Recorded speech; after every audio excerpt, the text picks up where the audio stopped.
5:30. I'd like to call to order. Roll call, please. Mayor Hill. Present. Councilor David Romero. Here. Councilor Elaine Rodriguez. Councilor McIntyre. Present. Councilor David Ulibarri Jr. Here. Thank you, Mr. Mayor.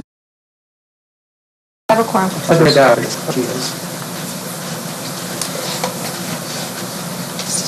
Please stand for the Pledge of Allegiance.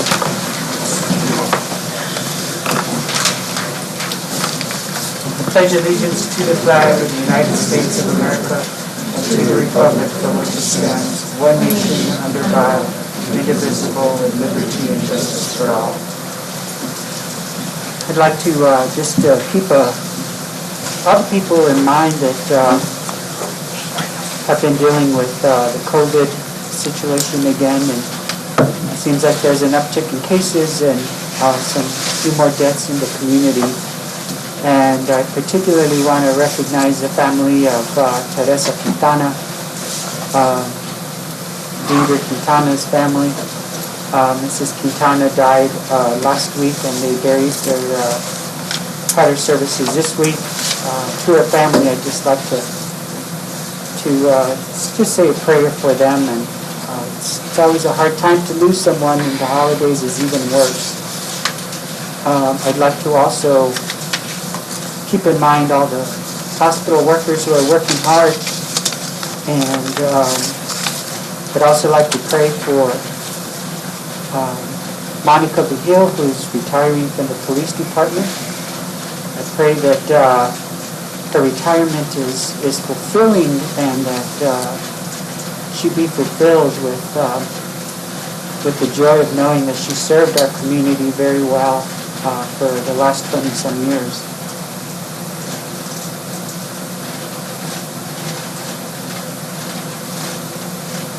Thank you.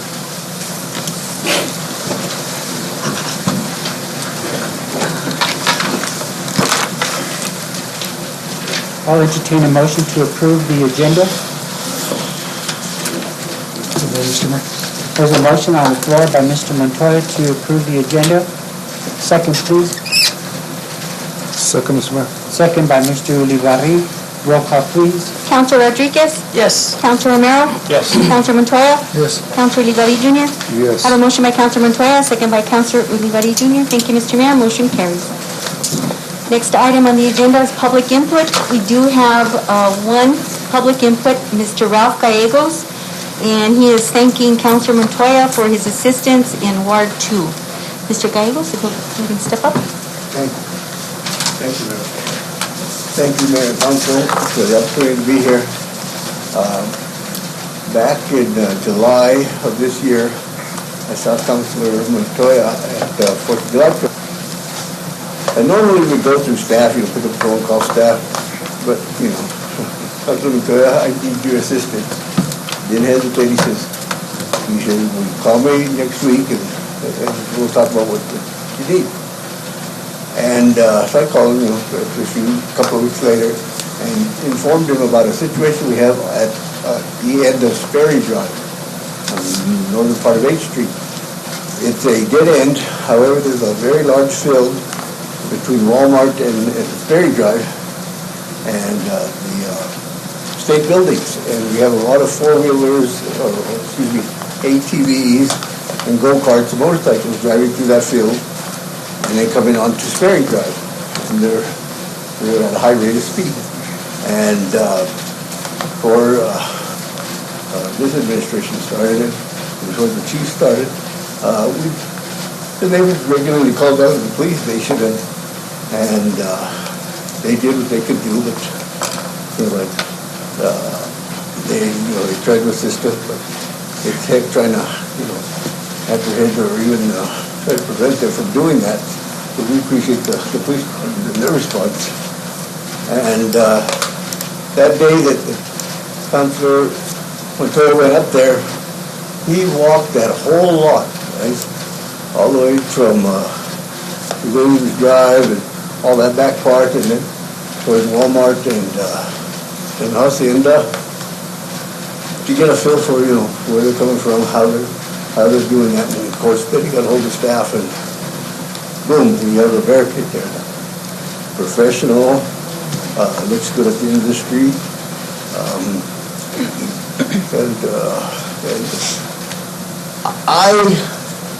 I was concerned about that, and that's why I brought it to his attention. We have little kids. There's 7 kids in the 2 houses at the end, little kids. And God forbid that any of them got run over. And that was my concern.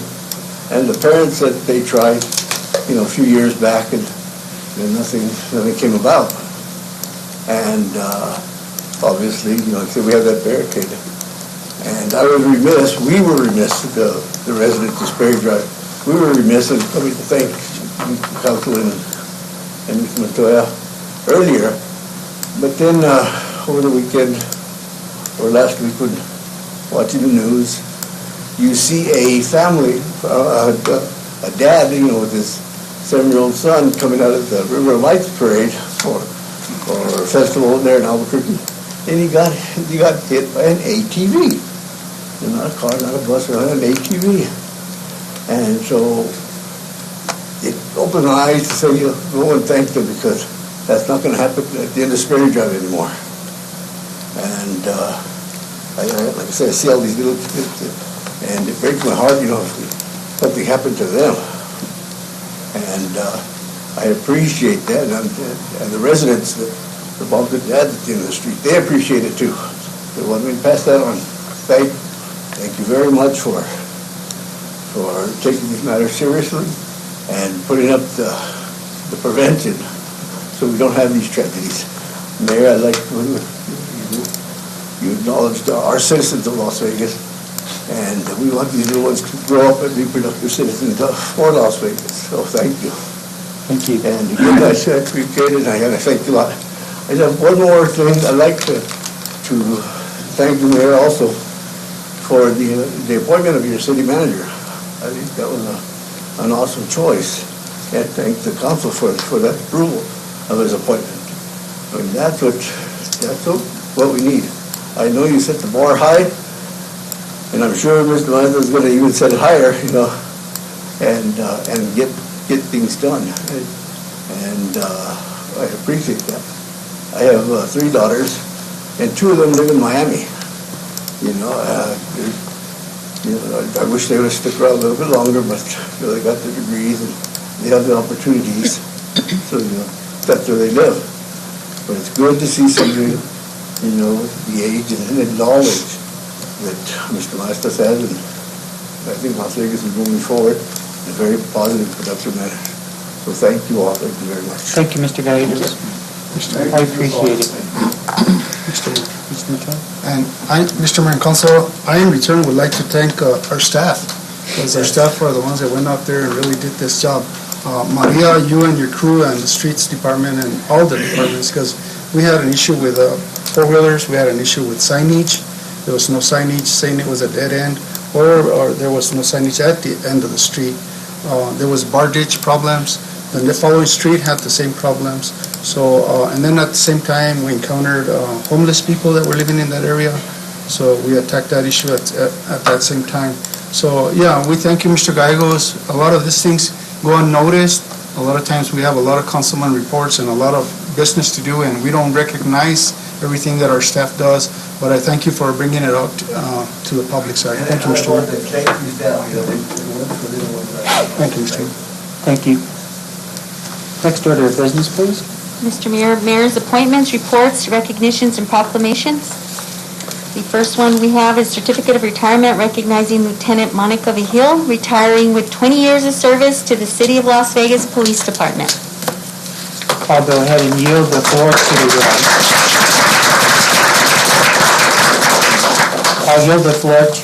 Chief Salazar, but first, before I do that, I'd like to thank Monica.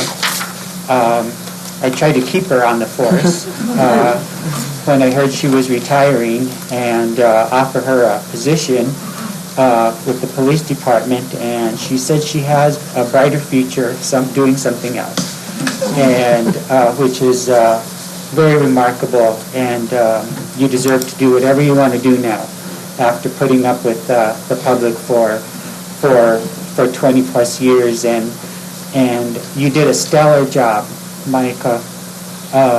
You were one of the first female officers there, and there have been a couple of them, and I just can't say enough about the work that you've done and how proud we are that you're retiring from our police department.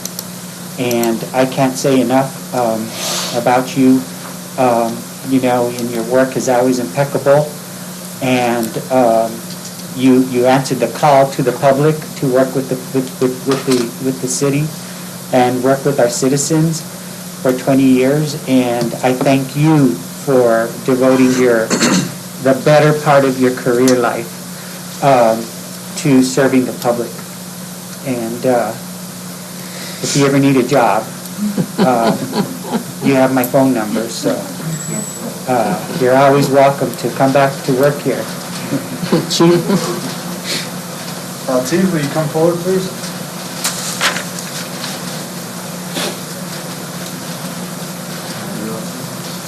So here we have a certificate signed by the mayor and me for your retirement. Show council certificate here. And also for the wall, there's going to be another picture. I wasn't sure that there'll be another picture to go up on the wall. Yeah, they said I didn't comb my hair. But you'll have a retirement picture up on the wall, and your little spot on the wall, on the retirement wall. And also, we all pitched in for a plaque here. So it says, 20 years of service, Monica E. Hill, Lieutenant, in appreciation and recognition for your loyal service to your community and your dedication to this department. Best of luck on your retirement, Las Vegas Police Department, 2001 to 2021.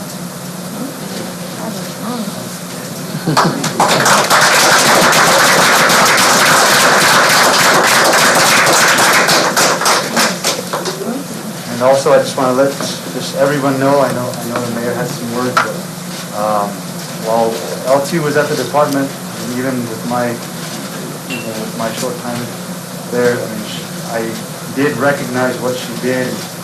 She pretty much took on 2 big tasks at the department, so that's going to be very, very hard for us to replace. It probably will never be replaced with one person.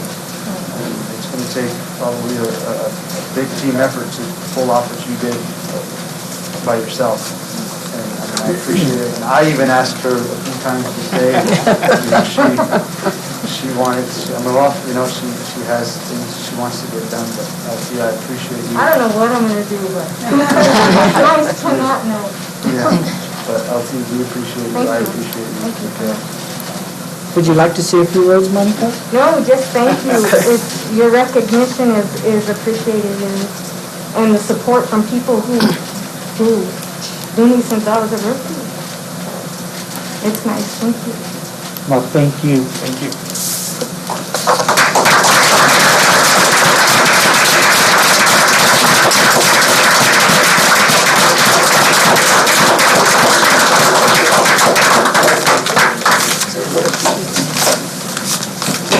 Monica, would you please introduce your family? Oh, yes, my parents are here. My mom, Gloria, and my dad, Jerry.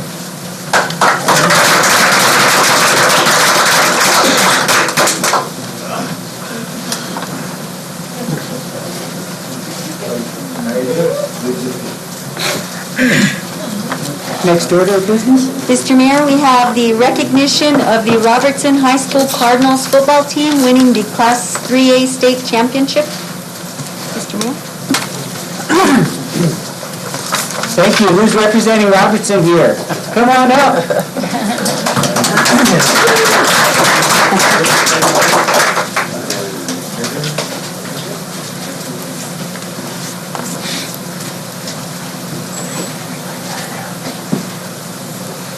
How are you, Coach? How are you? Good. How are you doing? Good. How are you, sir? Who's this young man? Matthew Gonzalez. It's always one of those. Those are quarterbacks. He's quarterback. I've heard the names. Yeah. You're famous already. Well, without further ado, I'd like to just congratulate the football team for their state championship win again.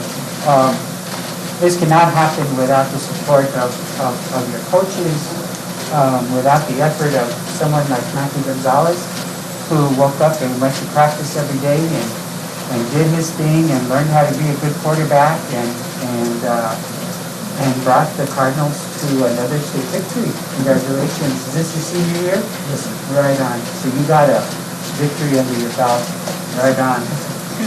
I'd just like to mention a few names. There's, don't fall asleep because there's quite a few, but every name is important to us here in our community. So Robertson High School 2021 football team, Kenneth Montoya, Leonardo Padilla, Martin Didi, Marcus Sena, Isaiah Estrada, Paul Duran, Matthew Gonzalez, Jesse James Gonzalez, Chris Gonzalez, Connor Ibel, Noah Ortiz, Brian Salazar, Nathaniel Gonzalez, Mateo Contreras, Alejandro Lobato, Julian Court, Jason Montoya, Adrian Rivera, Julian Saiz, Elijah Martinez, Quick, is that your name?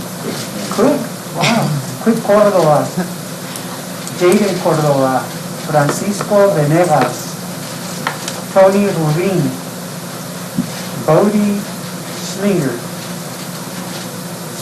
Judah Gutierrez, Simon Cummings, Josh Verano, Demario Gallegos, Austin Perales, Ace Gonzalez, Dominic Mascareñas, Randy Lopez, Santana Martinez, Santana Gallegos, Isaiah Medina, Eric Pacheco, Orlando Romero, Nathan Lucero, Marcus Espinosa, and head coach Leroy Gonzalez. He can't be here tonight. And assistant coaches Lucas Sanchez, Chris Nahad, Aram Martinez, Robbie Armijo, and the managers is Analia Herrera. Joel Silva. I'm sorry? Joel Silva. Joel? Joel Silva is one of our assistants. Joel Silva. Okay. Analia Herrera, Amor Acuna, Tony Ray Vigil were the managers. And again, I can't tell you, I signed every one of these, and I'm just so proud. This is a fun part of being mayor. And when you guys make Las Vegas shine, we like to take that and keep it perpetuating and make sure that our city knows that we have something to be proud about and somebody to be proud about. And can't thank you guys enough for bringing home that victory. And you did it very nicely. You all, the good thing, I was talking to somebody from Santa Fe, and they were saying how well-mannered the team was from Robertson. That the kids had lots of manners and that they were very respectful and that they were very, and this was an official that was telling me this, and that's also so good to hear that not only are they champions and that they're great athletes, but they're young, they're nice young men and very polite and very gentlemanlike. So that's even better for our town. That makes our town shine even more. So I can't thank you enough, Mr. Fulgenzi. Thank you for all your support, and thank you for your coaching. And one of my friends is a coach in Phoenix, and he's also a teacher. And when he summed it up, the money he was making as a coach, it was negative $5 and something an hour throughout the season. So you guys don't do it for the big money. You don't do it for that money. And if you summed it up over the whole season, you guys probably got pennies per day. And that's remarkable that you do it out of the kindness of your heart and so forth. So there's a lot of certificates that maybe you can have a ceremony where you do this, and if you do, invite me. If I can make it, I'd be happy to come over to your school and pep assembly or something and meet you guys. But I'm so proud of Robertson. I went to us. That's my alma mater. But I did cheer Robertson on. And when it comes down to the wire like this, I'm red and white as much as I'm green and gold. So, absolutely. Mayor Trujillo, members of the City Council, I'd like to thank you for having us this evening. We have two individuals here that, we're missing our head coach, Leroy Gonzalez. We have two individuals here that are equally as important, if not more. Part of our coaching staff, Lucas Sanchez, assistant coach. You've been with us how many years? As the Robertson product player, part of a state championship team. He's been on board 11 years. Coach Nahad, how many years have you been here? 20 years as assistant coach. Wow. They're part of the engine, if not the engine that makes it work. They're the heart of the coaching staff. I always say head coaches are great. Assistant coaches are equally as important, if not more, because they're the bread and butter of the whole coaching staff. So thank you guys for being on board. Big part of our state championship accomplishment this year. Matt Gonzalez, our quarterback this year. He's a heck of an athlete. He's a first team All-State player for us for this year for football, and not just one sport, but many sports. He's on the basketball.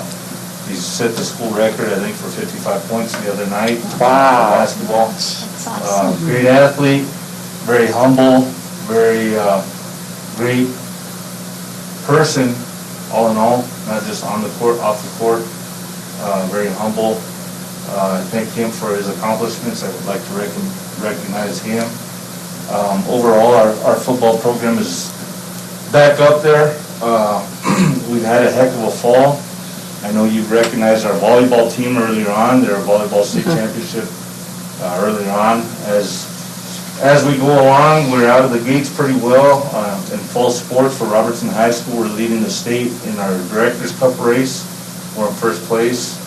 That says a lot, so I'd like to just give these guys kudos for all their work not just on the field, but after hours in coaching, not just in coaching, but also in teaching. They bring a lot to the table, so I'd like to recognize them. They've done a heck of a job, so I'd like a round of applause for them.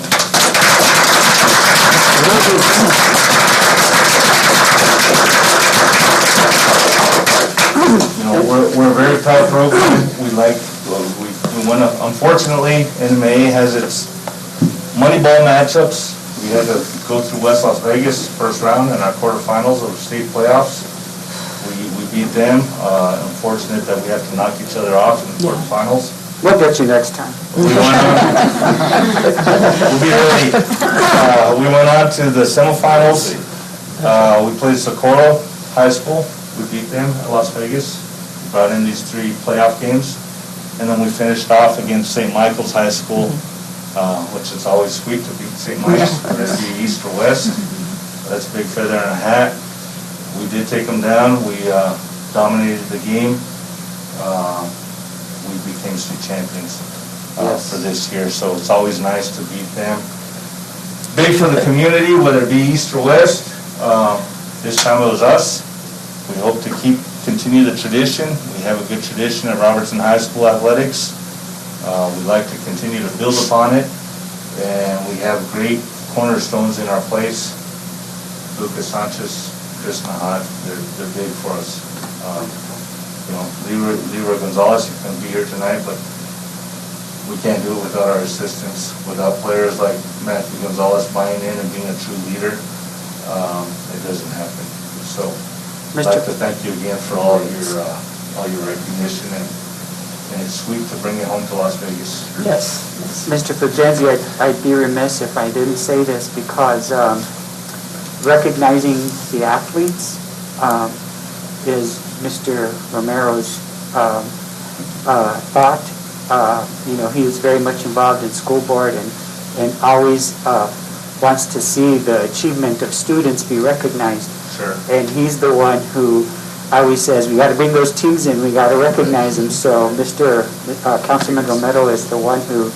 Thank you for that, Mr. Yeah. Romero. It takes a lot of individuals to make this thing happen. Championships just don't happen. As you all know, it doesn't just happen with one or two individuals. It happens with the whole team, and that's a team of athletes, that's a team of coaches, that's a team of teachers. It's a whole community to raise championship teams, and we hope to continue that. We hope to be back in the winter. Hopefully we can bring back a couple more championships, whether it be girls basketball, boys basketball, or wrestling, and we hope to keep it ongoing onto spring. So thank you guys for your time.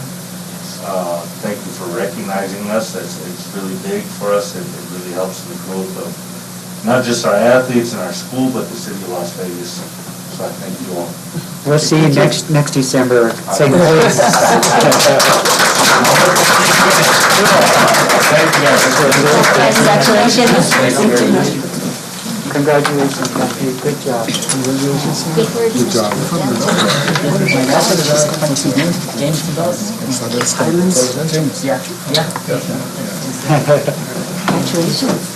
Congratulations. Thank you for your time. Thank you. Thank you, Mr. Pajensi. Thank you. Good to see you. Thank you.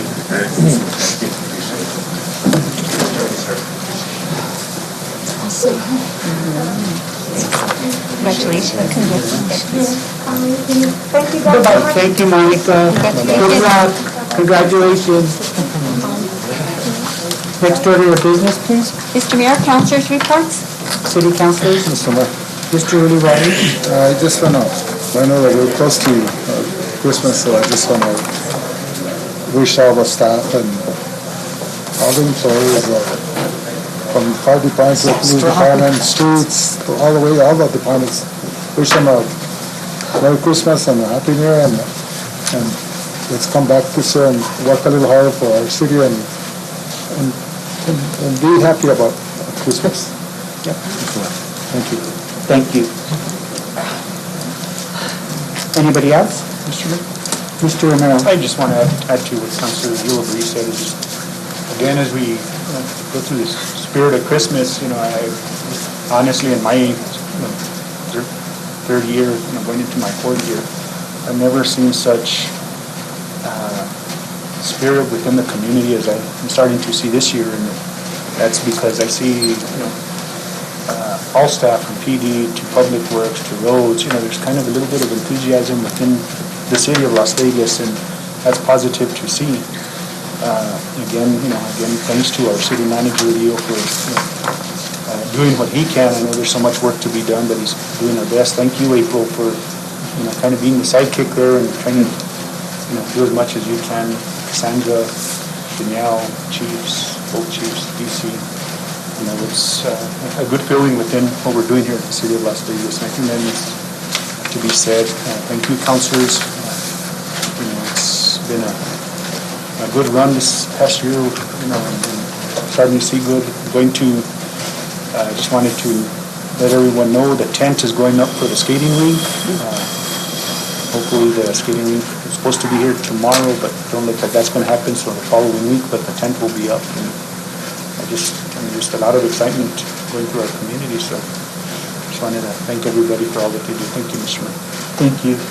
I do want to add that I wasn't here for the parade. I was in New Orleans, but I got to see their Christmas parade, and I had so many comments. People were texting me, oh wow, the parade was wonderful, and the trees look beautiful, and Veterans Park looks nice, and there's a tree at Carnegie, and there are just so many texts that I got throughout the week, and people that I run into, and none of this could happen without the employees.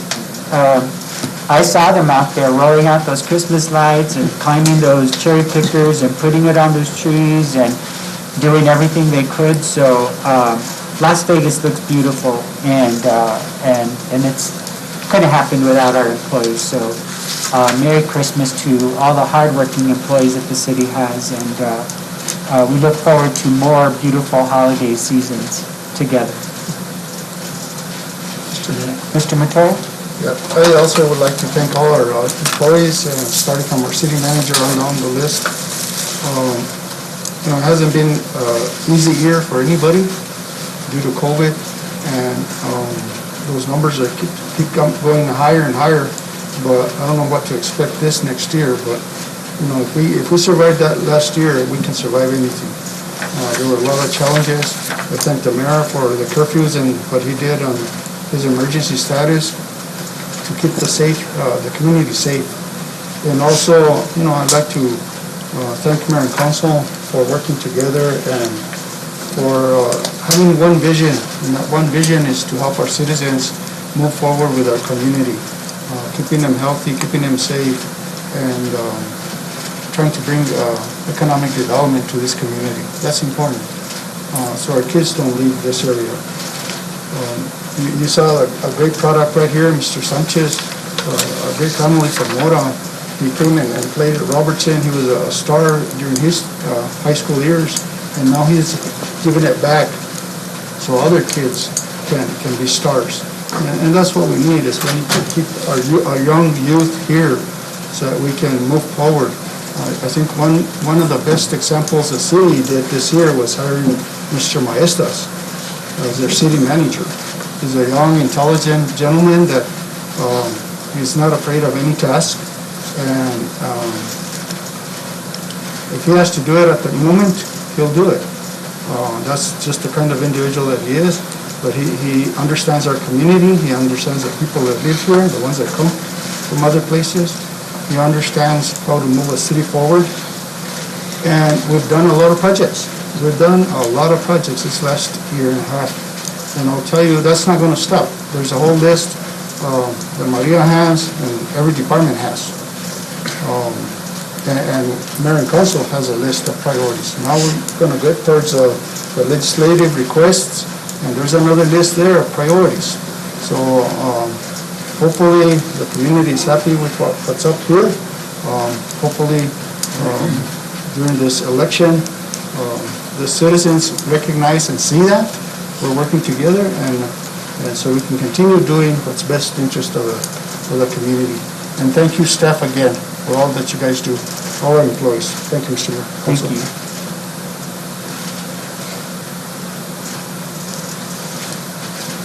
Next order of business, please. Mr. Mayor, we have our police chief's report. We have Police Chief Antonio Salazar. Good evening, Mayor and Council.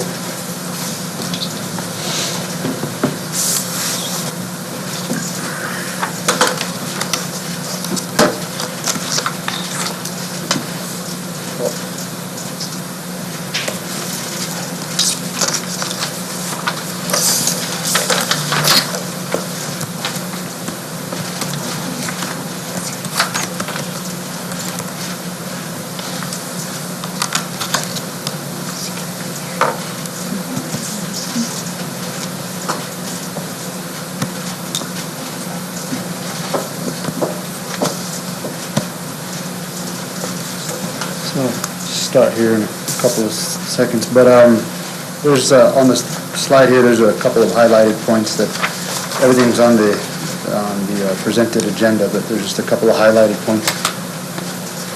So first, we have the communications and our dispatch from November 1st through the 31st. We have this is going to be a different one, but 4,211 calls for service, 721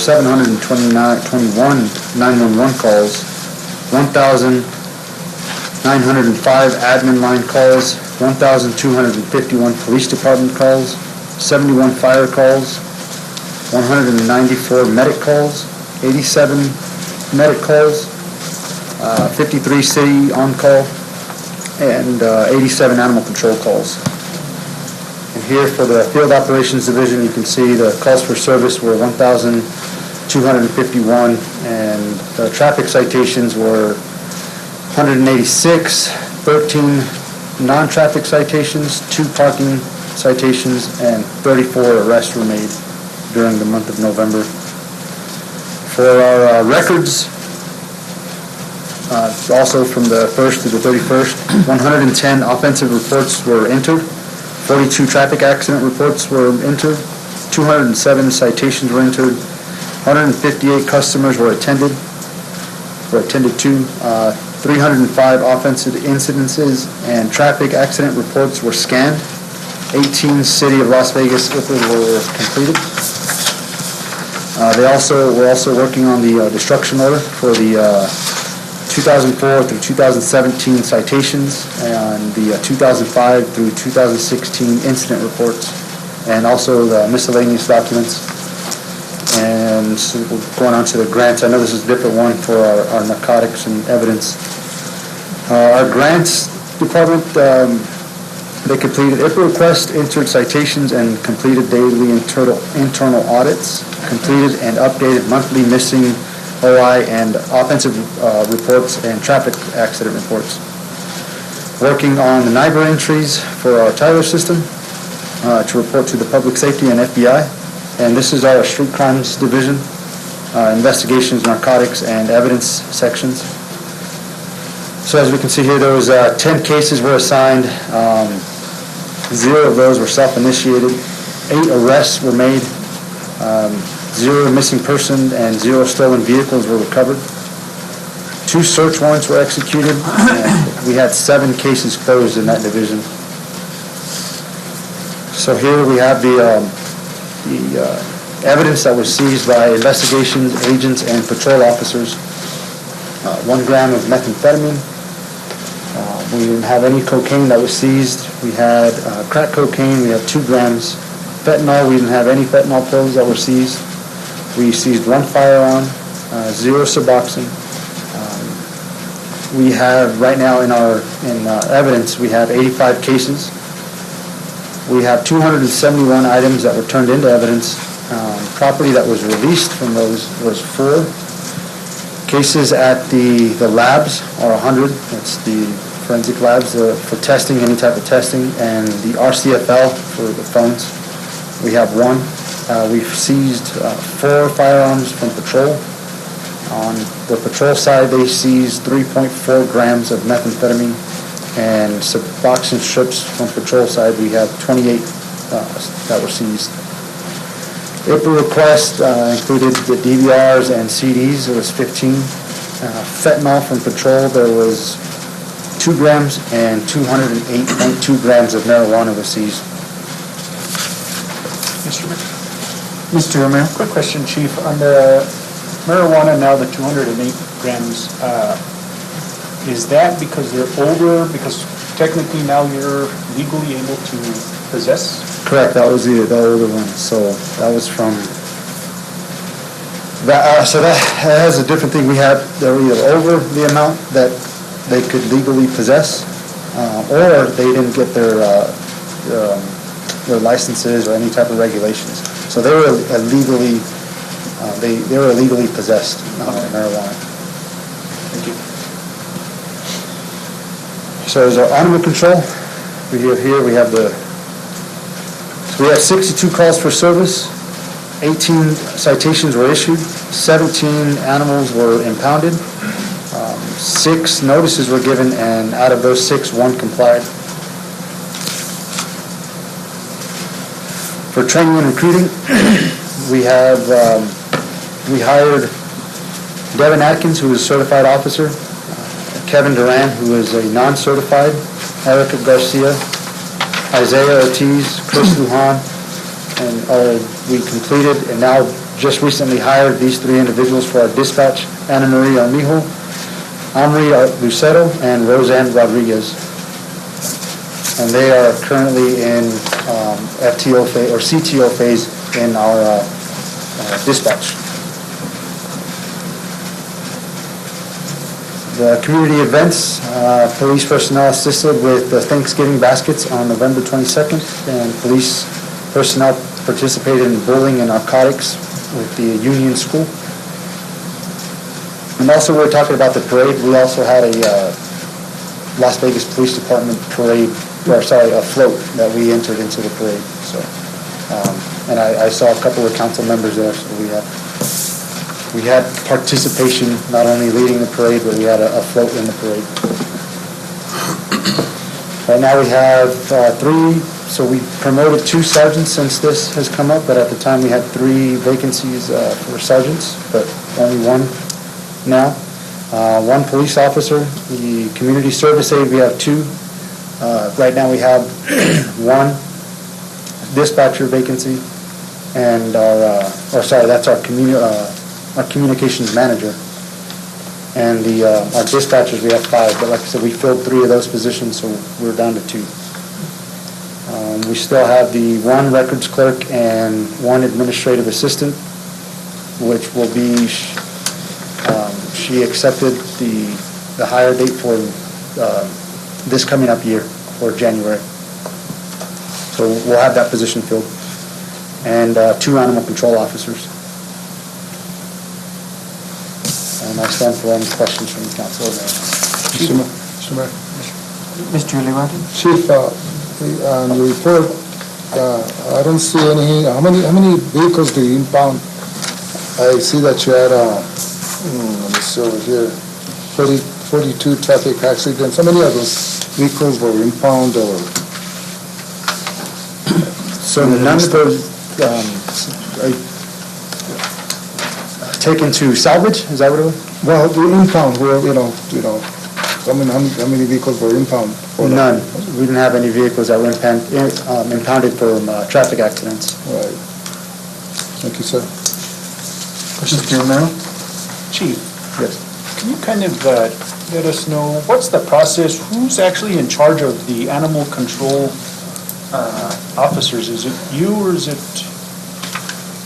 So the direct supervisor over the animal control, it's us. We have the animal control, but it's Caleb Marquez, our deputy chief. He's oversight, but we also have, who is the supervisor of animal control, is Alex Ellington. So we have 1. We have a supervisor who's working on animal control right now. So direction is given from you, and I guess is the direction abided by the officers, or is there kind of conflict between the shelter and the department, or are you satisfied with? We've had several meetings, a couple of meetings with the Animal Coalition. Our relationship there is good. They've assured us that we're going to have some applicants. We've looked into some of those applicants. Some of those applicants didn't make it to the background. Some of those applicants are still going through the process. We actually have 1 applicant who is going to be hopefully returning to us if everything works out. So, we're predicting before the end of the year we'll only have 1 vacancy in there. But our relationship with the coalition is going fairly well. Okay. I just want to make sure that's everything. Yes. The other on your report, Chief, some calls that I know that, and I've kind of called, both police and fire, and there's some calls that we know have happened in the community, but those calls aren't reported. How does that happen?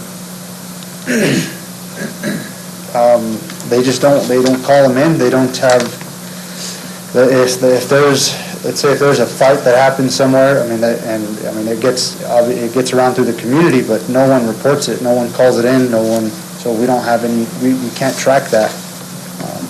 But it's just people, they don't call in certain calls, whether they're the victims or whether they're the witnesses. Thank you, Chief. Yes. Mr. Montoya? Yeah, I have a question. So on here, on page 3 on J, you have 100 cases at NMDPP, DPS lab. What's that cost to the city per month for 100 cases? Let me see here. Like $10 a case, $100 a case, or? I don't know what it actually cost us to the city, or how many, I don't know how they do that, or. Okay, and those are things that you gotta send in for the case itself? Yes, it's either, it ranges from DNA or or drug analysis, anything like that, that gets sent over for testing. Okay. So it'd probably be like a fee for a doctor's fee, something like that? It could be, but I'm not sure what their pricing is or how they bill or anything like that. So if somebody dies, you gotta send in those evidence and have them tested. If we have evidence that needs to be tested, yeah, we'll send it over. Well, if there's a crime. Yes. Okay. So out of all those testings that you do, how many actually do you utilize in court? Because right here, I don't see anything that has any court cases. They're all zeros. Yeah, so we'll utilize each and every single one of them if they go to the courts. If they go through the process, through the court process, we'll use whatever evidence that they bring back or send back with that case that we sent over. But in November, we had no cases go through the court system? Prosecuted? No. Right now, the labs are pretty backed up, and so they're setting cases priority, so we're kind of at the mercy of the labs on when they can get things done. And our DA's office and also working with the labs and communicating with the labs, it's just, we're kind of at the mercy of the labs right now. So how backlog are we on those cases? On our cases, I know we're probably anywhere between 5 and 6 months back. Okay. But if we have a case of a murder that goes to trial, they push those forward or what? They can, yeah. Those, like I said, they have a prioritizing system. They will push certain cases ahead of other cases that are more priority. Okay. But you don't have a report here saying how many have been prosecuted and taken care of? Yeah, I don't. No. I can add that next time. No. If there's any cases from the labs that have been prosecuted or that are going to court, I can add that. Okay. Thank you. Yes, sir. Dr. Rodriguez? I want to kind of move back to the animal controls. I've had a couple of residents that have complained about the individual who answers the phone there at animal control. So who would I contact so that they can follow up? And it's really more about offering better customer service to individuals and not accusing them of abusing their animals. A couple of residents were quite offended when they were accused of dog abuse or animal abuse. So they don't really want to deal with the people at animal control. They preferred to give their pet up. They didn't want to even have to go get the pet because they were insulted. So who would I bring that complaint to? Would that go to you or to Animal Welfare Coalition. the Animal Welfare? And who is in charge of that? Marshall Poole. You said Marshall Poole. Poole? Yes. Okay, thank you. Mr. Mayor, just one thing to add to that. Mr. Mayor? And I don't know if maybe we could get this, or maybe Leo could get this for us. See if there's in the contract, like a conflict. Let's say there's a situation like this where the individual has an issue with the shelter. Well, what level is kind of who do you appeal the decision? I guess, and that goes to even with the employees. Let's say we have a conflict between the PD, you as supervisors, and the shelter director. There has to be some type of mediation, I guess, and I don't know if that's in the contract, but if it isn't, maybe we need to do some type of mediation to where if there is conflicts, that can be addressed, because in this situation, I guess I'm looking as that what happens there. If the ultimate determination on that is on the shelter, or there has to be some type of appeal process. So if we could look into that on that contract. Thank you. Thank you. Next order of business, please. Mr. Mayor, we have our finance report. We have our finance director, Jesus Paquera. Welcome, Mr. Roqueta. Mayor, Council.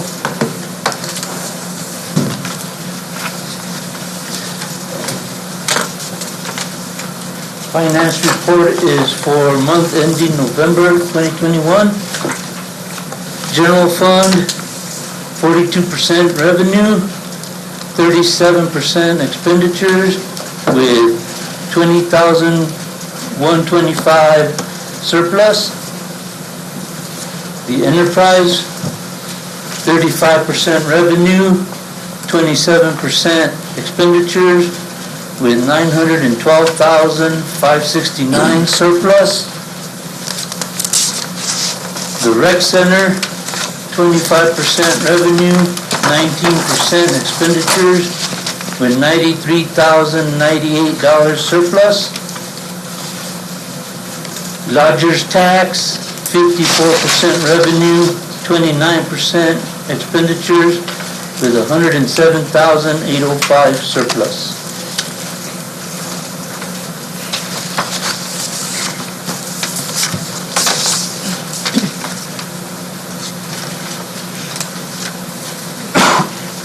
Any questions, comments, concerns? Did the finance? Mr. Mayor, yes. Finance approved this budget, and they also requested that Mayor and Council put the Rodriguez Park as a first priority and the golf course as a second priority if possible for the legislative requests. And they did approve this, and they also requested from the Finance Department to have a line item of all expenditures at our regular meetings. Thank you, Mr. Mayor.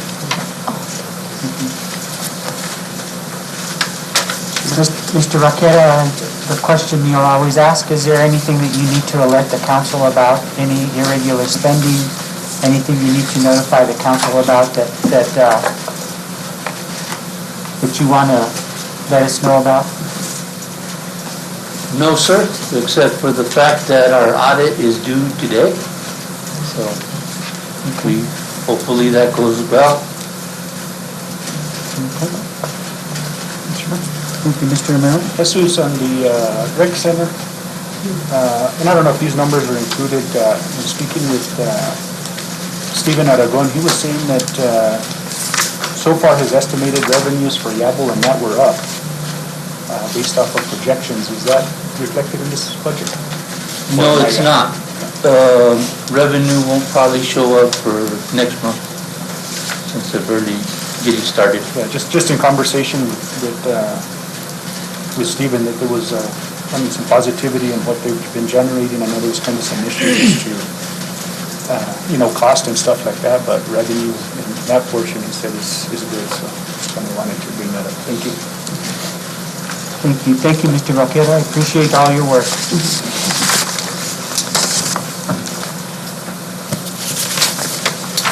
Cassandra? Mr. Mayor, next order of business is approval of minutes for November 23rd, 2021. Mr. Mayor, I make a motion to approve the minutes for November 23rd. There's a motion on the floor by Mr. Montoya. I'll entertain a second.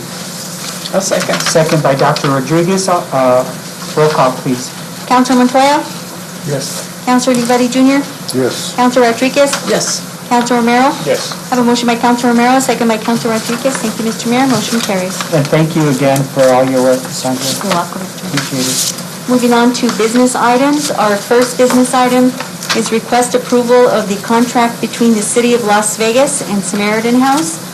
We have Ms. April Valdez, who is with Samaritan House, as a representative here to present. You'll come step up. I'm sorry, I think Martha, and I can't remember her last name. Just to go through the contract. Yeah, could you Half of it, I didn't have everything that you, Then wait. to give us a copy?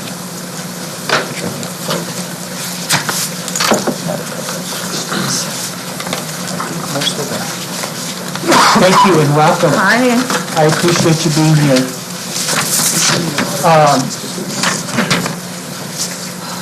April, do you have any information besides the... Mayor, Council, today we bring forth the Samaritan House contract. It is a bit overdue. It was tabled last meeting, which was December 8th, I believe. There's a slight increase per month. It's going from $40,000 per year to $59,000 per year. If it is approved today, it'll go into effect tomorrow, and it'll go through June 30th of this year, and then we would have to bring it forth again. Okay. Any questions? I didn't know if they were going to do a presentation. Are you going to do a presentation, or do you want to just ask you the questions? I'd rather, I guess you could just ask the questions. I mean, that's what Mr. Maestas said, if we could just be present to answer some questions that council had regarding the contract that was in place. And I have a lot of questions that were brought forward to me by the residents. Some we may not be able to put into the contract, but I would like to at least let Samaritan House know, so it's something that maybe could work, the group can work on to improve. And I did see that Aaron did put a couple of things regarding Lincoln Park. That's probably one of the biggest concerns residents have in regards to Lincoln Park. And I know it's not just Samaritan House residents. It's used by a lot of transients coming in and out. But I've been by Samaritan House because I've been getting the complaints. And so I drive by, and I've seen a lot of individuals just laying on the sidewalk or at the park, sleeping at the park. And I was hoping that Samaritan House can make more of an effort to get those individuals either in your facility or get those individuals to kind of move on to the next service that they should be receiving. But I don't think it's in the best interest of the Samaritan House or our community that they are loitering for hours in that park or in that vicinity. So I guess I would like to know what efforts is Samaritan House, or what can you do to kind of discourage that? What a lot of the community too needs to understand is that a lot of the individuals that are in the park have no relation or no regards at all whatsoever to the Samaritan House, because on many occasions we do walk around the park, and some people are just out there hanging out, you know, reading a book, falling asleep, and maybe some of the neighbors are thinking that they're associated with the Samaritan House. I know a few of the police officers one day, I saw them approaching one of our gentlemen in the park, and they were asking him a lot of questions, and he was asleep there, and I know who he is. He used to be one of our residents there, but he's been housed. Okay. And he likes to just go lay in the park because he's on a lot of medications that make him very tired. So he'll go by the Samaritan House, have a cup of coffee, and then he'll just go take a little nap in the park. So they were asking him, you know, like, why are you here? You know, don't you want to go into the Samaritan House, this and that? And I told him, this is so-and-so.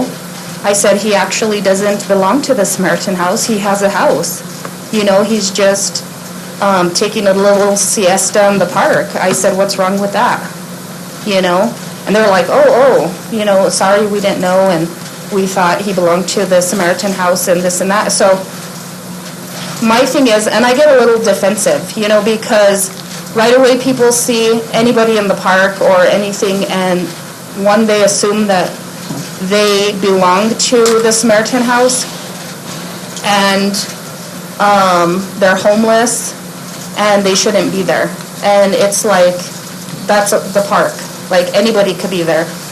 A lot of times I've told them, I can go lay in the park, and is somebody going to go and tell me that I have to get out of the park, that I can't lay there? You know, and it's just frustrating.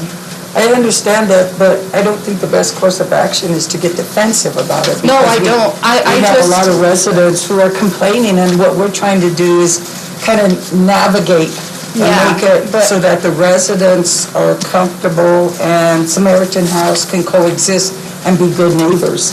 So that's what we're trying to. But it's come to a point too that a lot of our a lot of our clients that are at the Samaritan House, they don't even go to the park anymore. They won't even go into the park because of how the neighbors act or how they're treated as well, you know.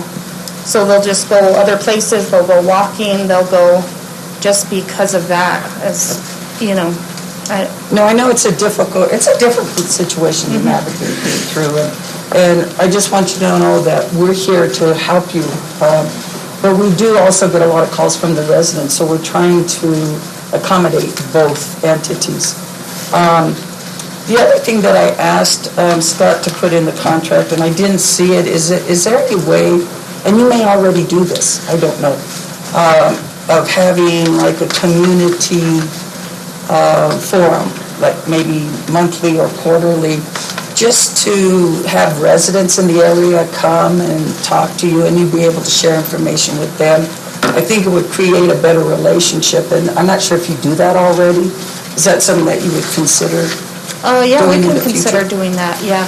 I know we've had some in the past, and we don't get a very big turnout. I know before I took the position, they had several, and everyone that they hosted, it was less and less turnout, to where I think the fourth or fifth one, I think maybe there was one person there. And that might be because of COVID, but now that COVID is kind of relaxing a little bit.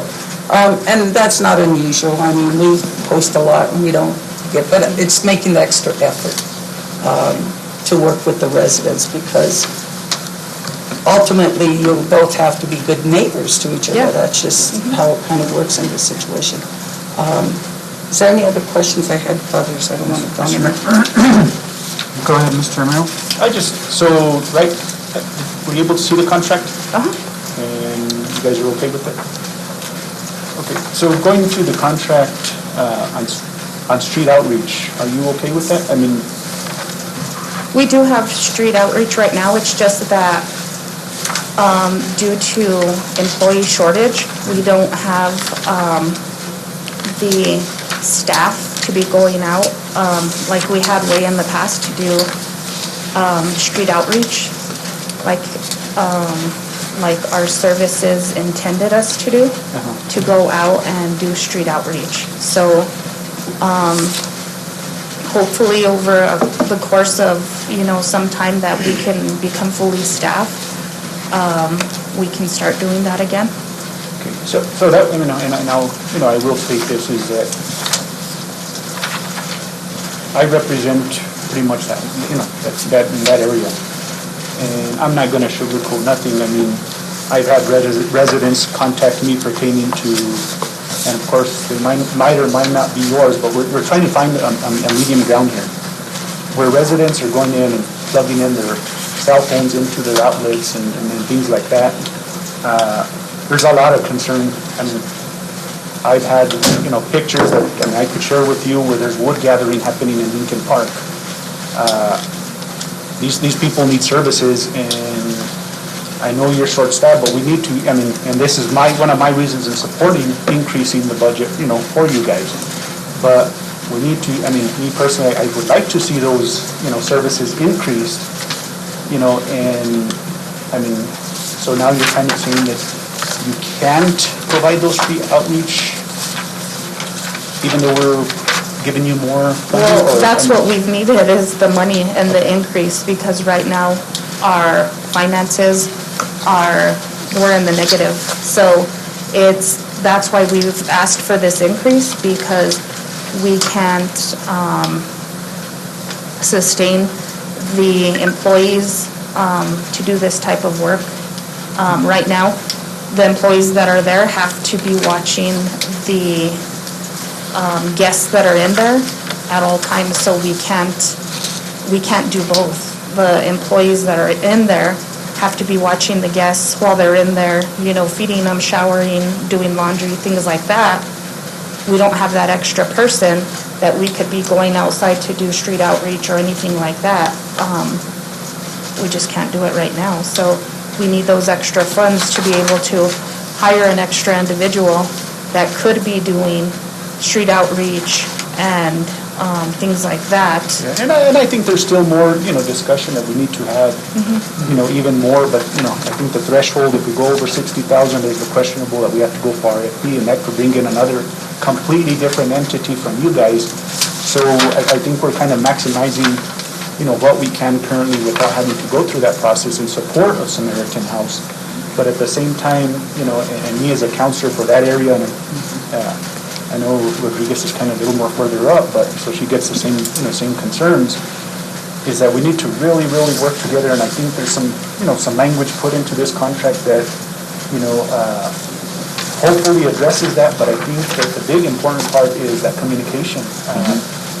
I'll be honest with you, I pass by there daily just to kind of see, because like I said, I could show you text messages that I get on a daily basis pertaining to, individuals. And I know, there's some instances there's some people that are not technically homeless, but they are getting, service there and sleeping there. So and I think we've had that discussion to where maybe we need to speak with Adult Protective Services. I've tried to, set up those meetings, but it's been with COVID. They were still working, from home, so they weren't willing to meet at the time. But Yeah, we have our Department of Support and Outreach that's working, if we do have those individuals, like to see what the problem is or what's going on and how come they're seeking our services when they should be at, a boarding home or something like that. And the way I kind of see it is that is minimal. those people have somewhere to spend, Exactly. to go home to. And those so ones, it's taking away from those that actually need those services that we should be reaching out for. And it's, for a while there, it's putting you in a predicament where you're over occupancy within the building. So, it's not good to. It should be a social club for certain. For individuals, those services are intended for those that don't have anywhere to go, that don't spend the time in the park and freeze. And we need to really, really work together and have those conversations. And I know, I've asked some of the residents in that area, but there's a lot of anger, I guess you could, honestly say. it is. I know. I totally understand. I deal with this on a daily basis, 24/7. It's constant. That's all I deal with. And just so because you say that you drive by and you see people outside, over the last few days, since Sunday, I believe, because I was speaking with Leo about this, I did have to, I'm calling it like a suspend, I guess, several of our guests from the Samaritan House, because there was so much, because we have cameras throughout the whole building. And I've given them chance after chance after chance. We have rules, we have guidelines, we have everything, and I've done everything in steps in there. And it still was not happening. So on Saturday evening, 2 of my employees were assaulted. And so the next day, I told them, that's it. I'm going to have to make some hard decisions here. And so what I did is I had to remove several individuals who I'm calling or referring to as the users and the dealers in there, because I know who they are, and we all know who they are. And since doing that, we have had no problems in the facility, none whatsoever. And they're upset, because they're like, well, when can I come back in? It's cold, it's this, it's that. And I'm like, you knew the weather was going to get cold. You knew these things were happening. I'm still feeding them. I'm still allowing them to come in and shower. We're doing their laundry and giving it back to them. But there had to be some sort of consequence, because within the facility, they're mistreating it. We just moved into that building. I have holes in the walls. It's a mess. And there's these selected few, it's the younger group where all they want to do is drugs, 24/7. And they're dealing and they're passing and they're doing it. I removed the bathroom doors and built like little stalls, and then they find a way to do it in the room, and so. And April, I just kind of, And I had to remove them, so you're going to see a lot of them like outside, And I But in think- the and I think evening, they that's- find a place to go. And I think that's kind of where, the communication really needs to happen. I know, at the end of the day, we're a partner in this. We need to address the homelessness in our community. There's no doubt about that. But at the same time, there's also a responsibility that individuals shouldn't be taking advantage of other individuals within there, getting high, throwing And that's needles in what the they're park doing. and doing that. So we really need to, and I'm glad you brought it up because that was my concern. I heard about that incident. And I called fire and police to see, and that was, I don't know, what happened there, how it was not, didn't come into the chain of the department or what happened. The call did not make dispatch, so I was concerned, is like, well, how did that happen and nothing, residents knew of it, everybody knew about it except, it didn't come in through the system, and I was kind of concerned on that, and that was an issue, but, I'm glad you brought it up, and those are the things that we just need to work together. Let's take care of those guys that are, dealing, and that's, Chief will be taking care of that, but we need to have that trust amongst each other. We're not out to get each other, we're here to work together. Let's fix the issue, and let's make that park to where people want to go in there. You don't see that, you'll see maybe, even in the summer, you didn't see as many people in the park as you normally do, and it's, we reported in the update on incidents that have happened. We don't want that, we want that park to be safe, okay? Yes, individuals can go in there and lay down, but let's make sure that they don't have the drugs. They're not, they're not scaring kids off and things of that nature. So as we approve this here tonight, I'll support it, I'm very happy with the language in here.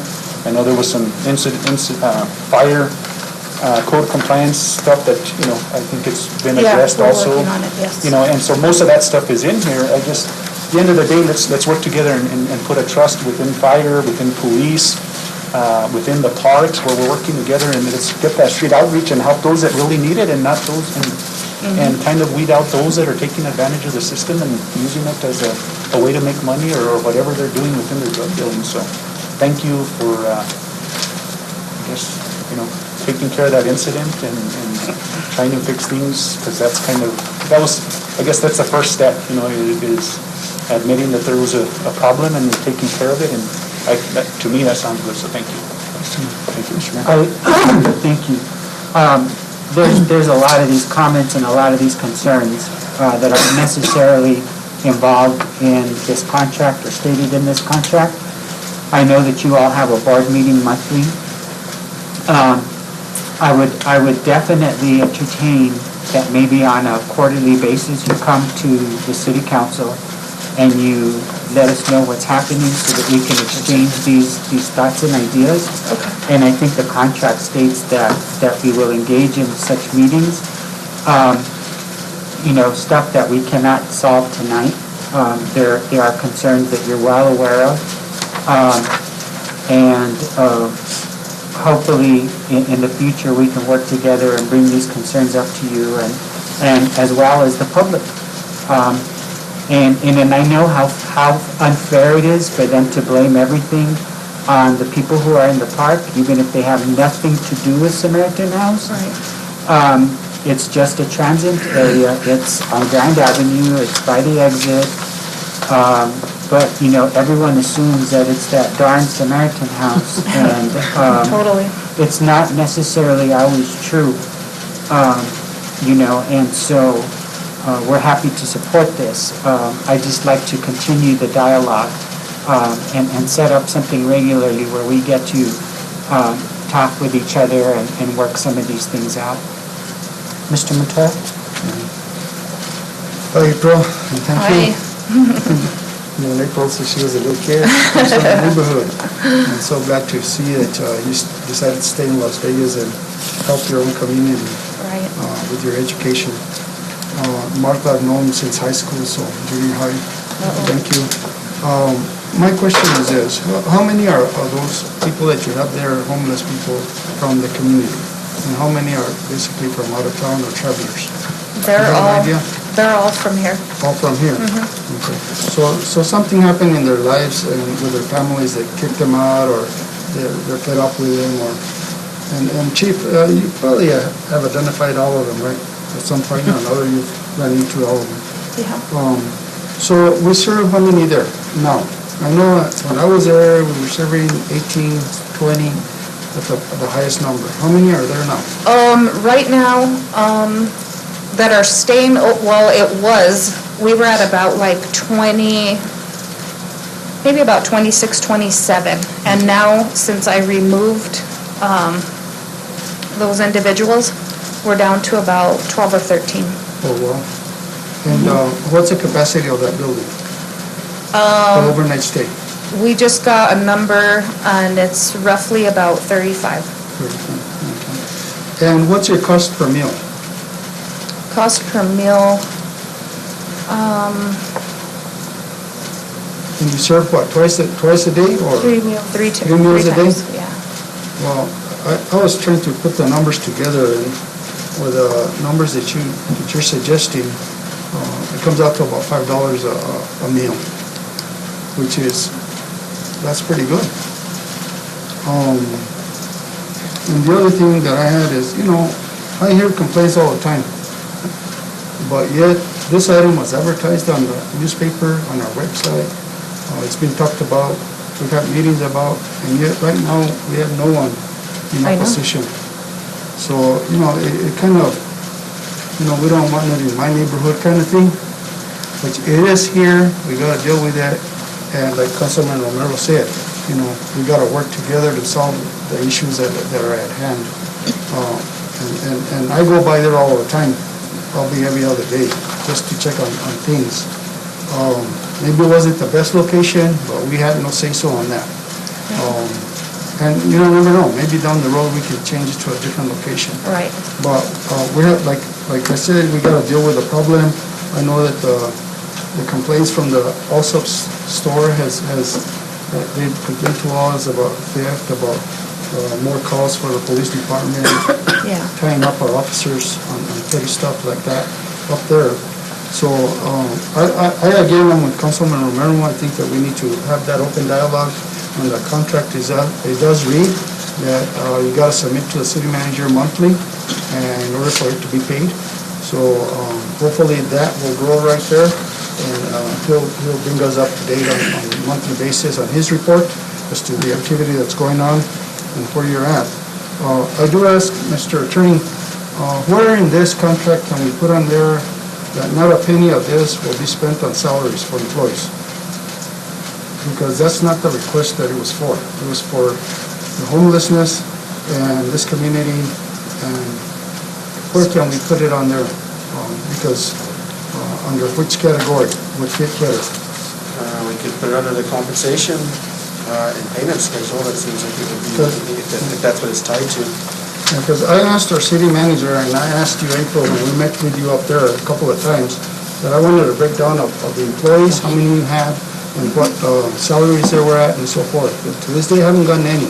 No, I had emailed it to you when we were talking that time. Okay, I'll double check then, because Yeah. it's been a while.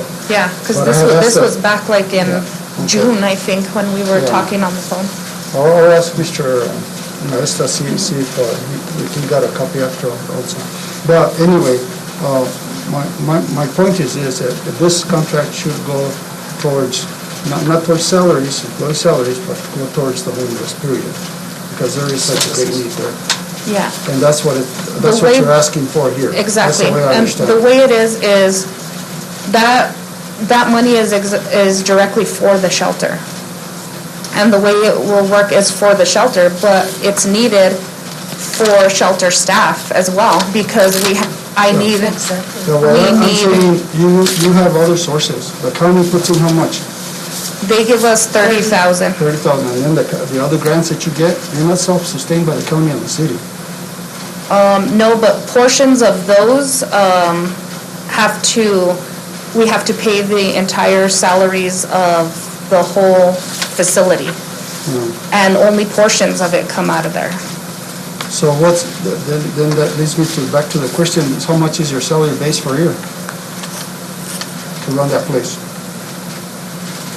I don't know what For the shelter? Well, we gave Mr. Maestas all the... We gave him all of the financials. financials. We gave him every single thing that he could want to know about everything of the shelter. You don't have anything there? I wasn't copied on that, sir, no. No, and I sent an email too when we first got your contract, if we could get copies of that, and we didn't get any copies. And you see what, the point that I'm getting to is that... Yeah, I know what No, you're saying. I don't want to be approving this kind of funding, and this amount of money. If it's going to go to give every employee a nice healthy salary, then we're still in the same boat. No, that's not what it'll be used for. See, and that's how come I wanted language on here, that it wouldn't go towards salaries. Can I give you guys a copy of a report? Sure. Is that a salary schedule? No, I these just are want our you to see services. Services that are provided by Samaritan. These are for the last 3 years. Okay. Yeah, these are the ones you need help with. Thank you. Yes. This is everything we provide right now. Okay. And it's showing the increase of how they've gone up even And if over you the see last it- few If months. you see the last page, that's for 2019. And it'll tell you that for the whole year, 2019, we provided 26,088 services to different individuals. Okay? And then the one before that is 2020. That number was 37,983. And right now, through the end of November, we're already at 40,140. That includes everything from feeding to overnights to laundries to thrift store vouchers, diaper, utilities. I mean, it tells you everything. Yeah, and not only... And I just want to say that Samaritan is a local nonprofit sponsored by no corporation at all. Our money is just locally.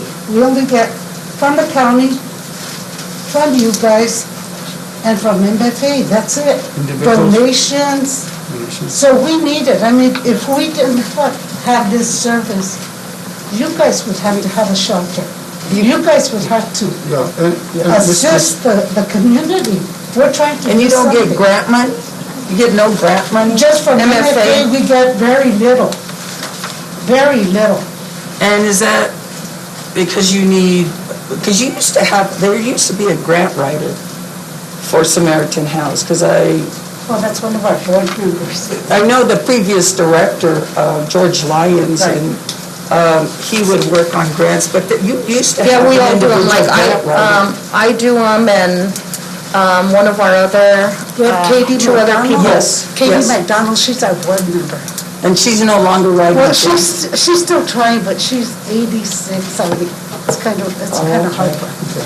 Mr. Mayor, the thing is, Lopez, is I'm not questioning your services. I know what you guys do. And I have no objections. My thing is, I was pointing out that I don't want this money going towards salaries. Well, it's not, if you'll see that, just with program alone. It's never indicated on here, on this contract, anywhere, April, that this is going towards salaries. Nowhere. This is for services only. Services for the people that are out there. But you have to understand, services include Personnel. shelter, personnel. You can't operate anything without individuals. If we don't have anyone to run the shelter, we can't provide services. And right now, even what you would give us, just say even 60, you would have how many individuals? And now the wages are $10.50 an hour. We have to be open 24 hours a day. That's a lot of money that we can't even afford. You see, And that's for them. And that should be a part of this contract. And that's We just should for be able shelter to staff. know how much is being spent. Well, on when running that I place. run a shelter report, it'll tell you exactly just what went for shelter. Yeah, but I'm just saying that. And we gave all of that to Leo. This is a key factor to this contract, is how many employees you have and what you're paying. What are we paying on running that place? Right now, it's been zero. But there's at least 6 So employees. you're volunteering now? Huh? They're not paying you, you're No, volunteering? we've been paying them. Oh, you've been paying them? Oh, well. That's why we're running in the hole. We do not have the money. You need money to offer services. Yes. And individuals to be paid. Right. Period. You can't, I don't think that the contract should And stipulate it's all that. program costs. You know what I mean? No, April, I think you're on board. All I'm saying is, I don't think we're here to spend money on employees, Yeah. particularly. Yeah, we gotta pay them to keep going and keep opening it up or whatever. But I'm saying it's not, oh, we got 50,000 more bucks, let's spend it on employees' raises this year again, Yeah. or whatever. That's not our thing. No. Our thing is to try and put money where the resources are most needed. Right. And I know you need employees and so forth, but the point is, I hope you take my point. No, Yeah. yeah. Okay.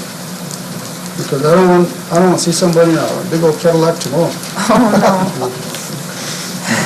Thank you, Mr. Mayor. Mr. Mayor? Thank you, Mr. Mayor. So I guess just to clarify here on this, so one of my concerns was the outreach. And I guess if you, based off of your answer, well, the increase would help in providing a person for that outreach service, so it's gonna go to a salary. I mean, It's going to Or- help us or are we not- in obtaining, in filling our, not the entire monies that you're giving us, but part of it will go to some sort of salary. Because right now, we're down about so you 2 or mentioned. 3 positions. So, I mean, it's not going to fund all of So them. you mentioned before, that you're short-staffed and basically, so what was the number of employees you had, let's say, a year ago? I mean, or you say that you're short, that you used to have somebody that did outreach and now you don't, so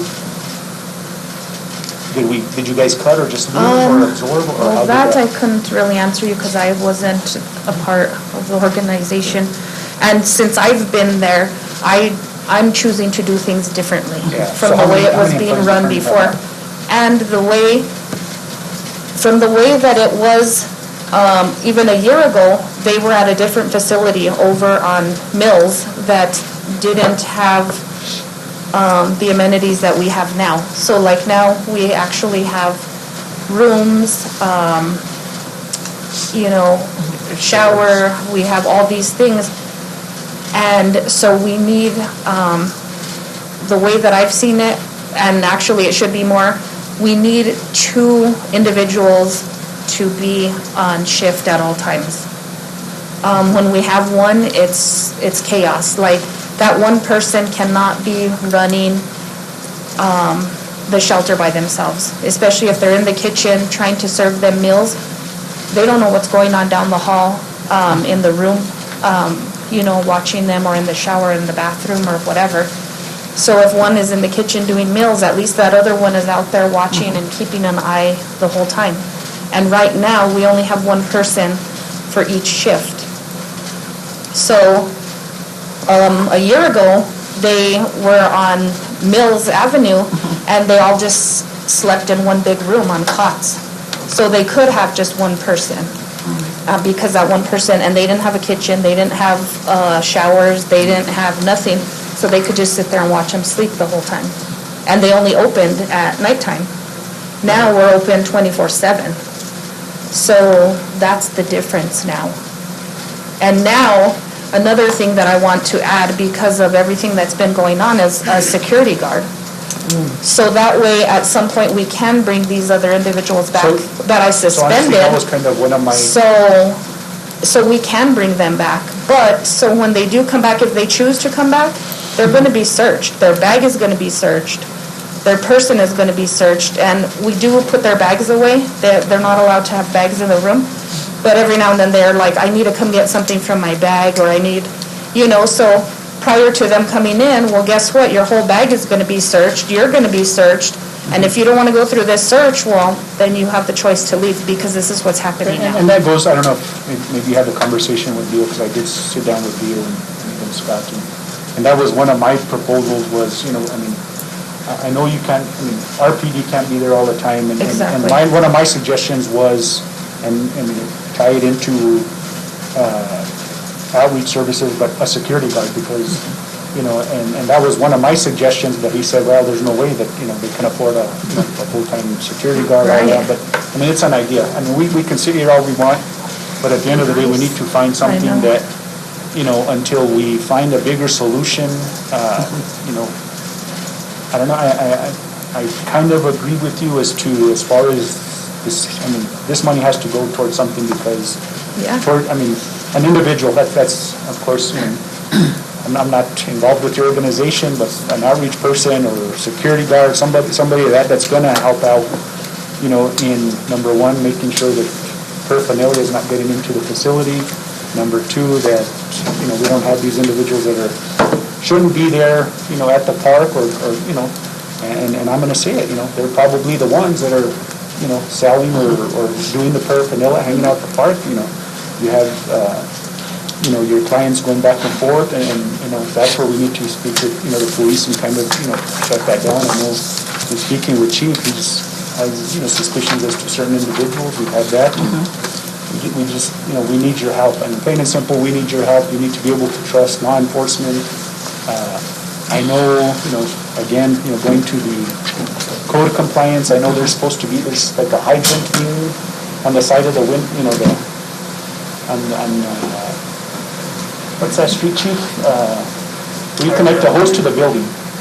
And I've seen cars parked there, so things like that, we need to, if something were to happen in that building, we need to make sure that nobody's gonna perish because we're and the city becomes a liability here because now, city money's tied to that. Well, we're funding you, but, people perish because fire couldn't respond or anything like that.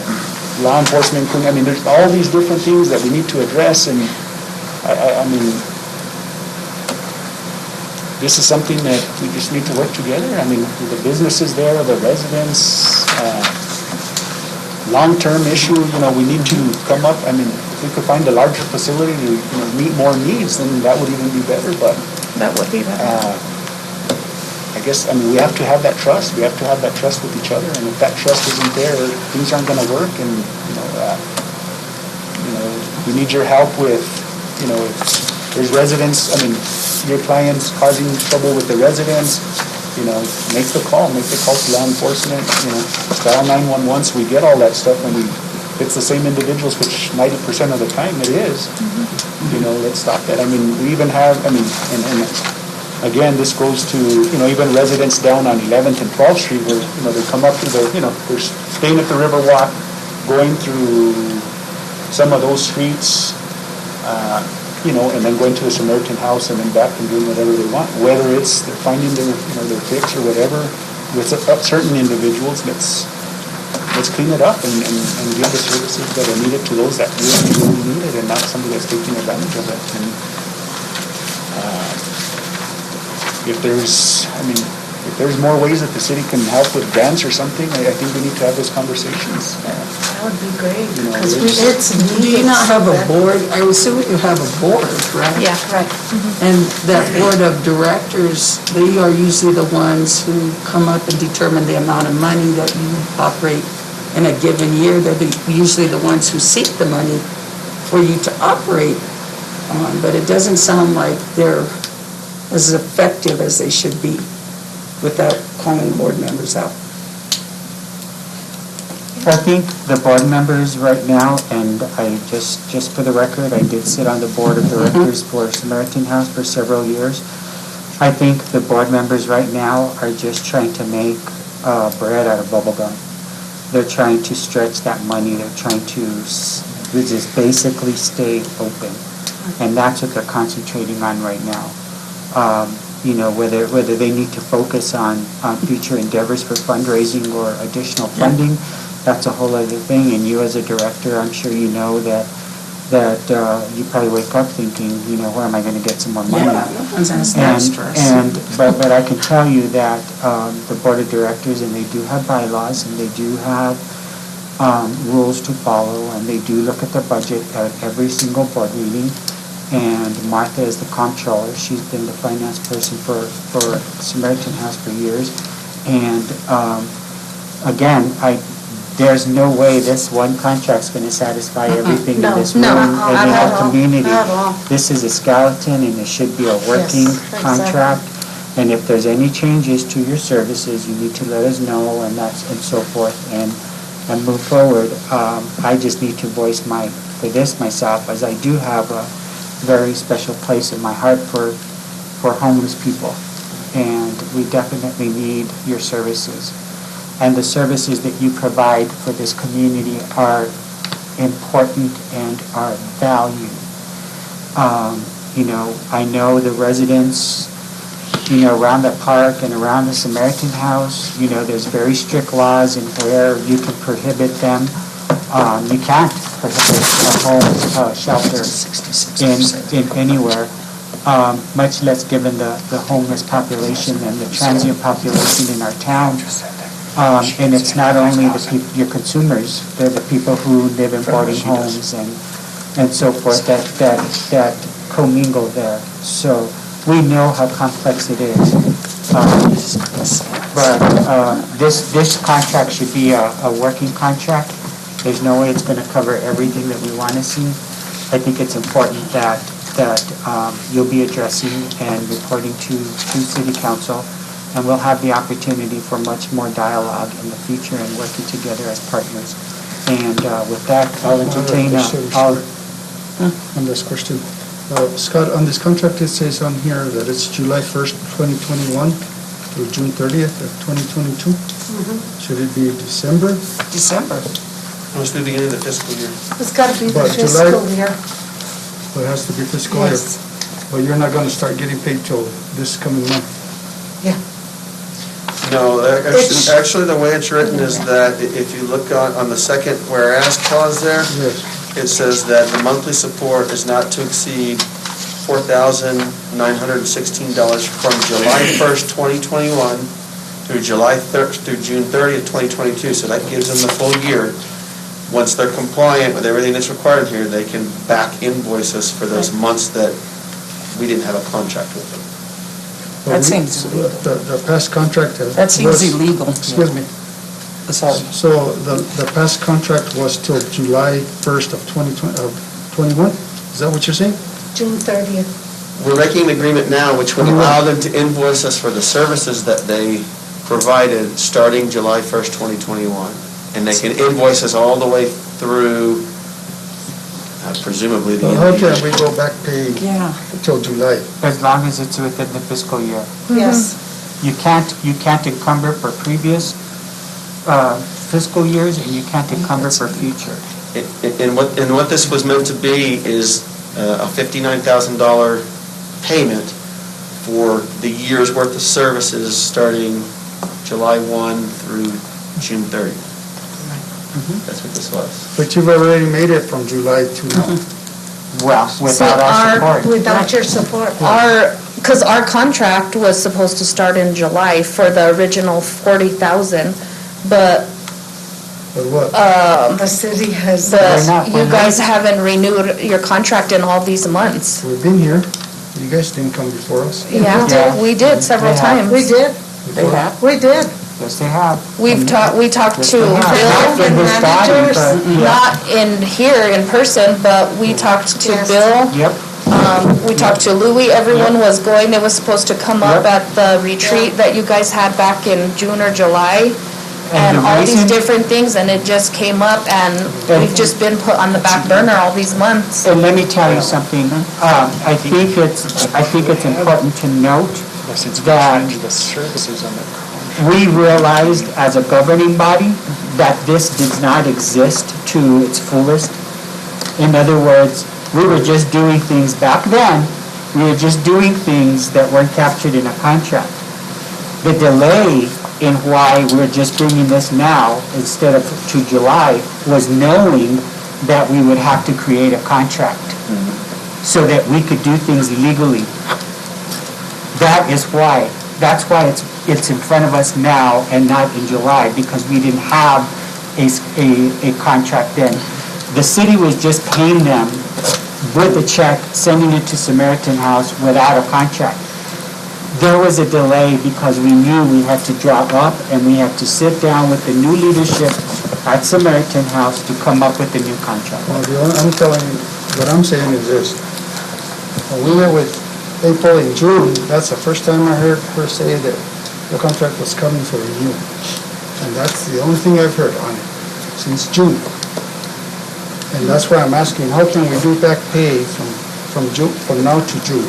That's the way I was instructed to draft it up. If you guys want to change it, Well, if you figure out how you no want matter how to change it's it, I drafted can up. modify it. I'm just asking the question, is it legal for us to spend money on monies that have already been spent from June to now? On services that have already been provided. Yes. Yeah, they're not employees of the city, so you're not paying them back wages, because they're not employees of the city. This is a contract for services. So because the services were provided, you can pay for those services even though they were provided in previous months. You can do that if you want to. If you don't want to do that, then if you guys figure out how you want the contract to read, I'm happy to change it however the consensus of the council is. And I understand we can do it however we want. My question is it legal for us to back pay to June 1st or June 30th? That's all my question is. Those services were provided to city residents, and so if the council decides that they want to pay for those services that have already been rendered, you could do that. Okay, because I don't want to see that next year's audit report. Yes. That's all I'm saying. Well, I think what's being happened is we're mixing two different things. You are prohibited from paying city employees back wages. That is true. That's an employment law, but that's for our employees, and this is something a little different. Because they're not, obviously they're not our employees, they're just a contractor.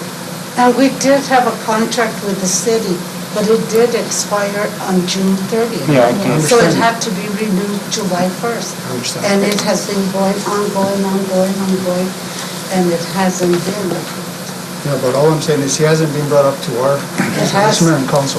It has. Since June? It's been before you guys. We submitted a letter, we submitted a letter to everybody. It has not been on our agenda, but they have brought it to our attention. Yes. Attention, to the city's attention. Yeah, because we met with the city manager. The prior one? And you called me. Yes. And we tried to facilitate that payment, and Right. they were reluctant because we didn't have a contract. It Now needed to we be have a redone. contract. Yeah. Okay, Right. Mr. Mayor, question. So if we didn't have a contract, then what's, I mean, kind of going back, then what did we give money, I mean, we didn't have no contract, we just issued a check to Samaritan, is that what? No, we had a had- contract. No, there was a before. contract We had a Before. contract. It was a very loosey-goosey contract. Expired in June. It expired in June. Okay, so reading on this, and I guess if the contract was the same exact contract, then we could go back. But since there's been changes on this contract, you can't, I mean,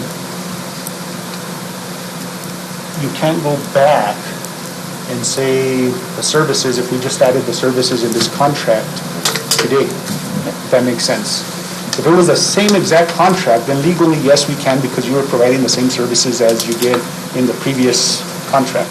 Yes. But since changes in the contract happened, that's where I think that kind of becomes the issue, because how could you say you did these services when we just added these services? You But didn't yeah, even this- know about them, yes, you know what I mean? Yeah, All the but this services is- part that's in there is the exact same from the old contract.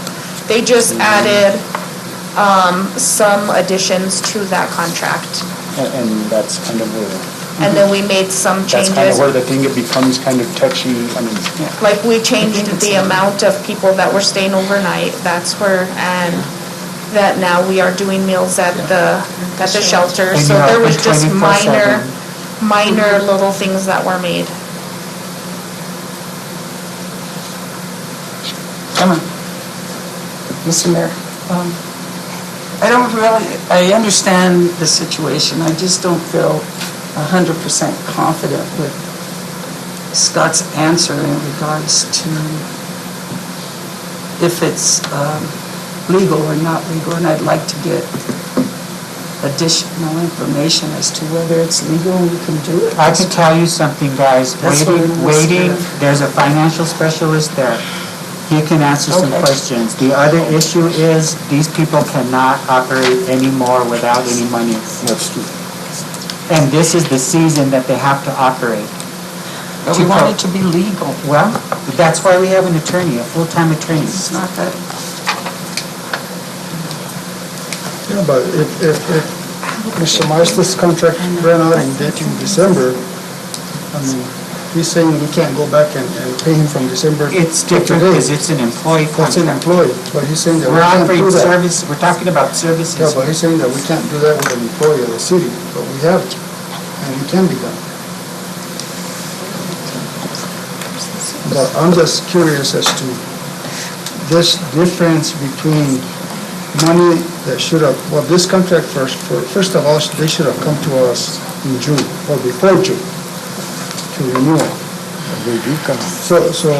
Well, every June, if it's a one-year contract.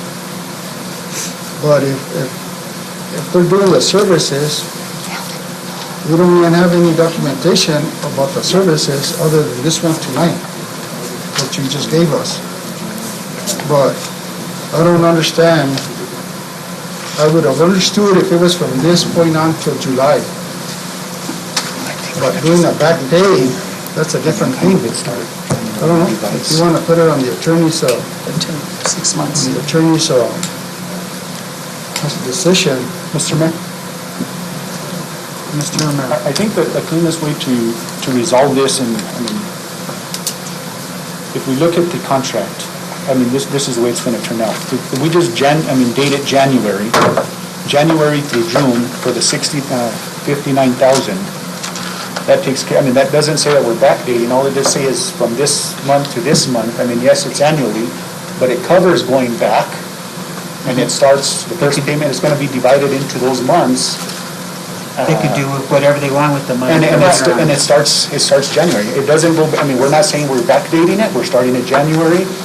It's gonna be divided, that 60,000 is gonna be divided, so it clears up the whole audit finding, going back and paying for services that we, I mean, and I, you know, if the contract didn't change, then, you know, I would have no problem approving it, but because it did change, we can't, that, you know, that I. Is there a possibility that we can just include January 1st on this period? You could just say it starts January 1st and take the 59,000, divide it into 6 months, and then change the monthly amount. That's what we had discussed. And I guess the clarification has to be is that, you know, next year, you know, it's not gonna be a 59 for 6 months, it's just, you know, it's annual, it's just, you know, for us, I mean, and, you know, one thing that this council has been very, very aware of to make sure is that we don't, you know, get into any audit or, you know, any trouble with the state auditor, and in order to be safe, I think that's probably the safest thing to do, Mr. Chairman.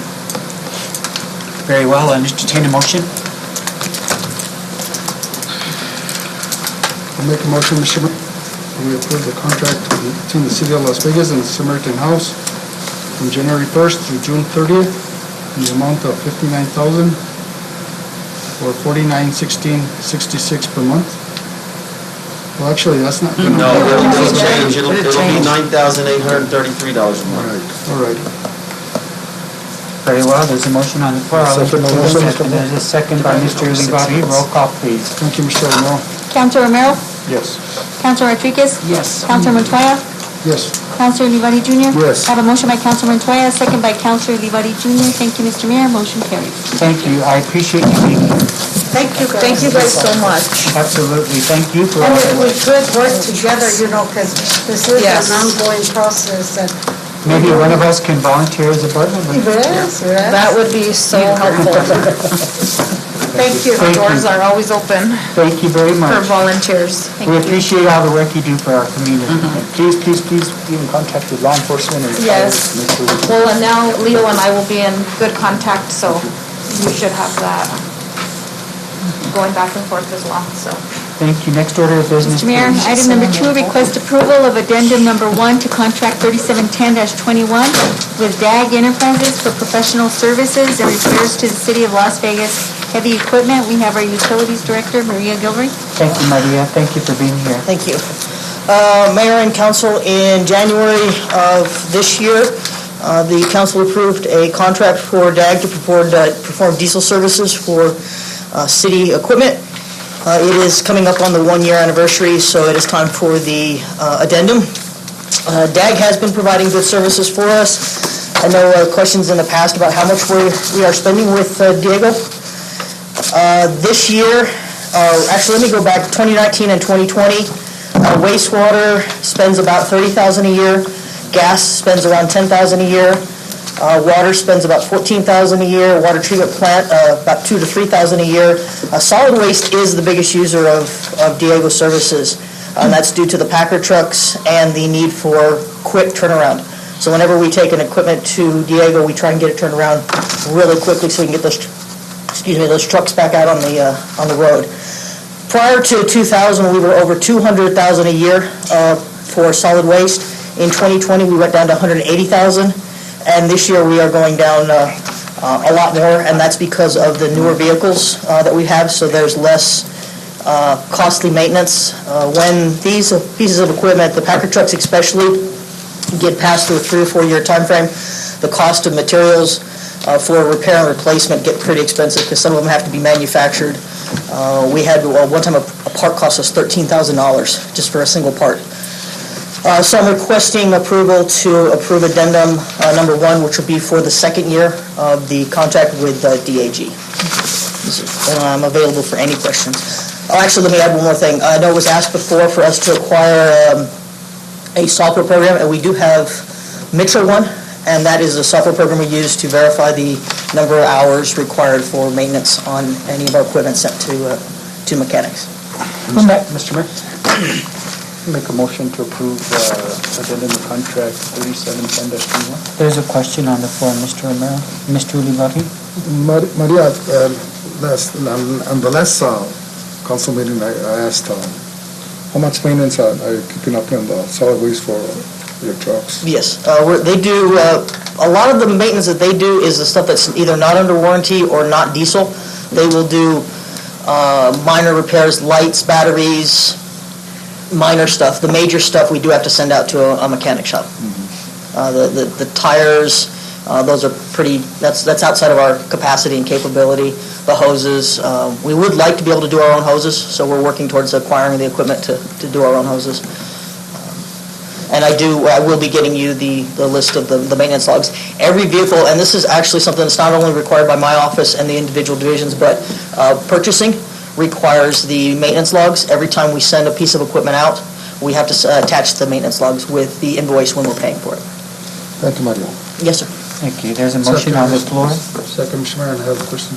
There's a second by Mr. Montoya. Yes, Maria, last year when you approved this contract, we drilled it, and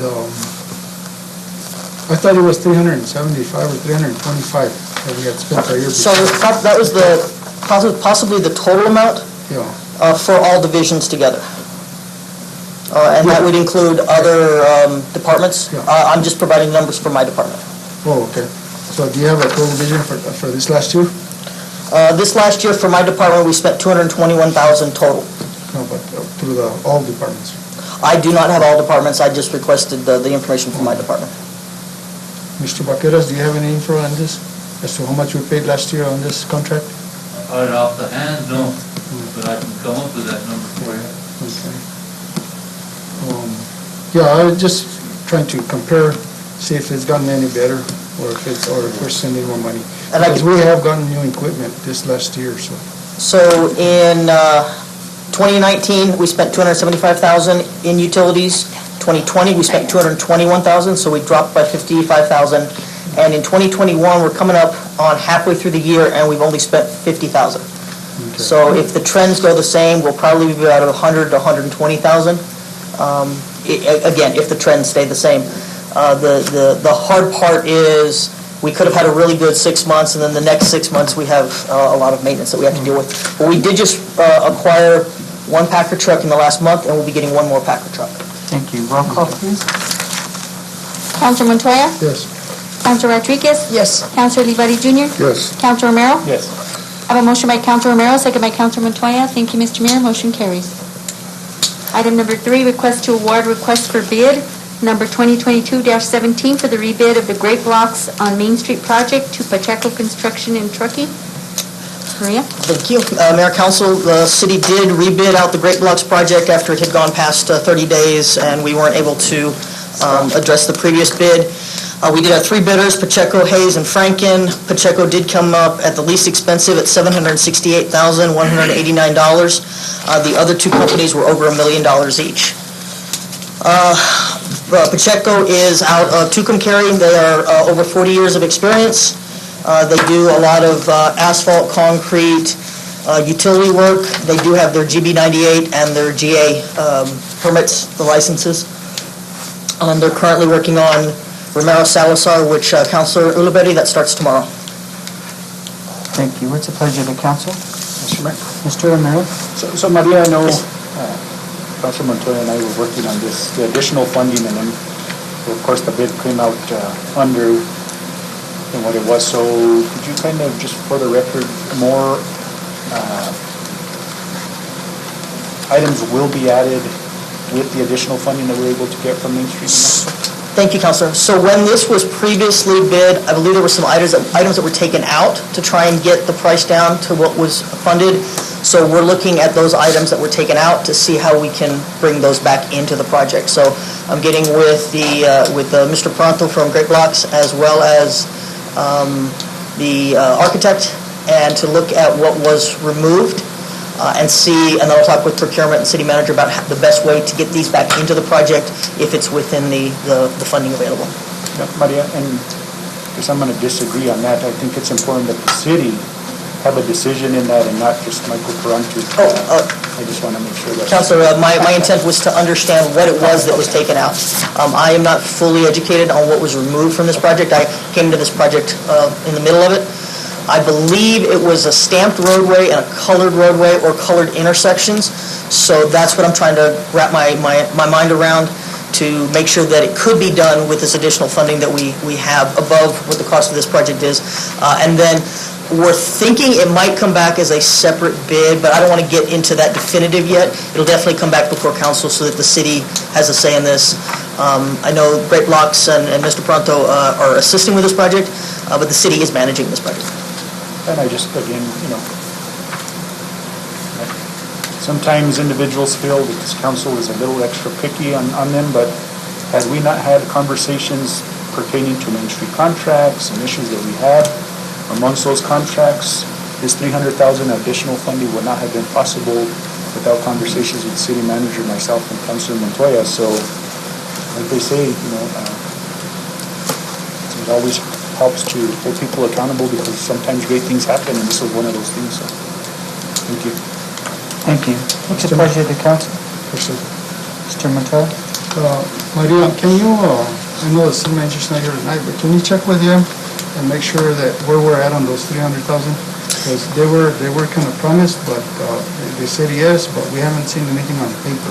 Yes, Councilor. As a response, so We'll please look check into into it, see, make sure we get something before we move forward. We did. Oh, we did? Oh, okay. Thank you. Thank you. I'll entertain a motion.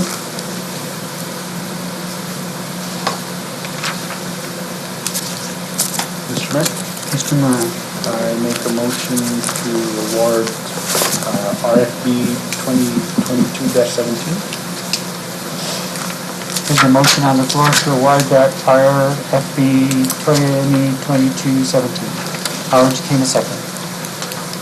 Second by Mr. Romero, and by Mr. Montoya. Roll call, please. Councilor Rodriguez? Yes. Councilor Olivari Jr.? Yes. Councilor Romero? Yes. Councilor Montoya? Yes. I have a motion by Councilor Romero, a second by Councilor Montoya. Thank you, Mr. Mayor. Motion carries.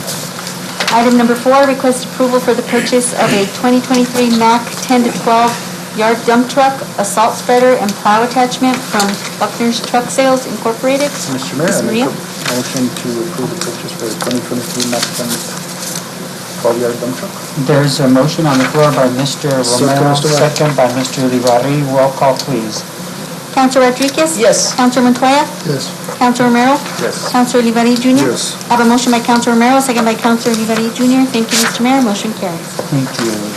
Item number 5, request approval of resolution number 21-51, accepting the match waiver for project number D19040, control number HW2LP 40020.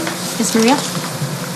Mayor and Council, this is a resolution that's required for us to accept the match waiver that DOT has offered us, and that is the $191,234.30, which is 5% of the funding from DOT. DOT will provide $3.6 million, which is their share, and then the 5%, which is the city share, will be waived, the match waiver.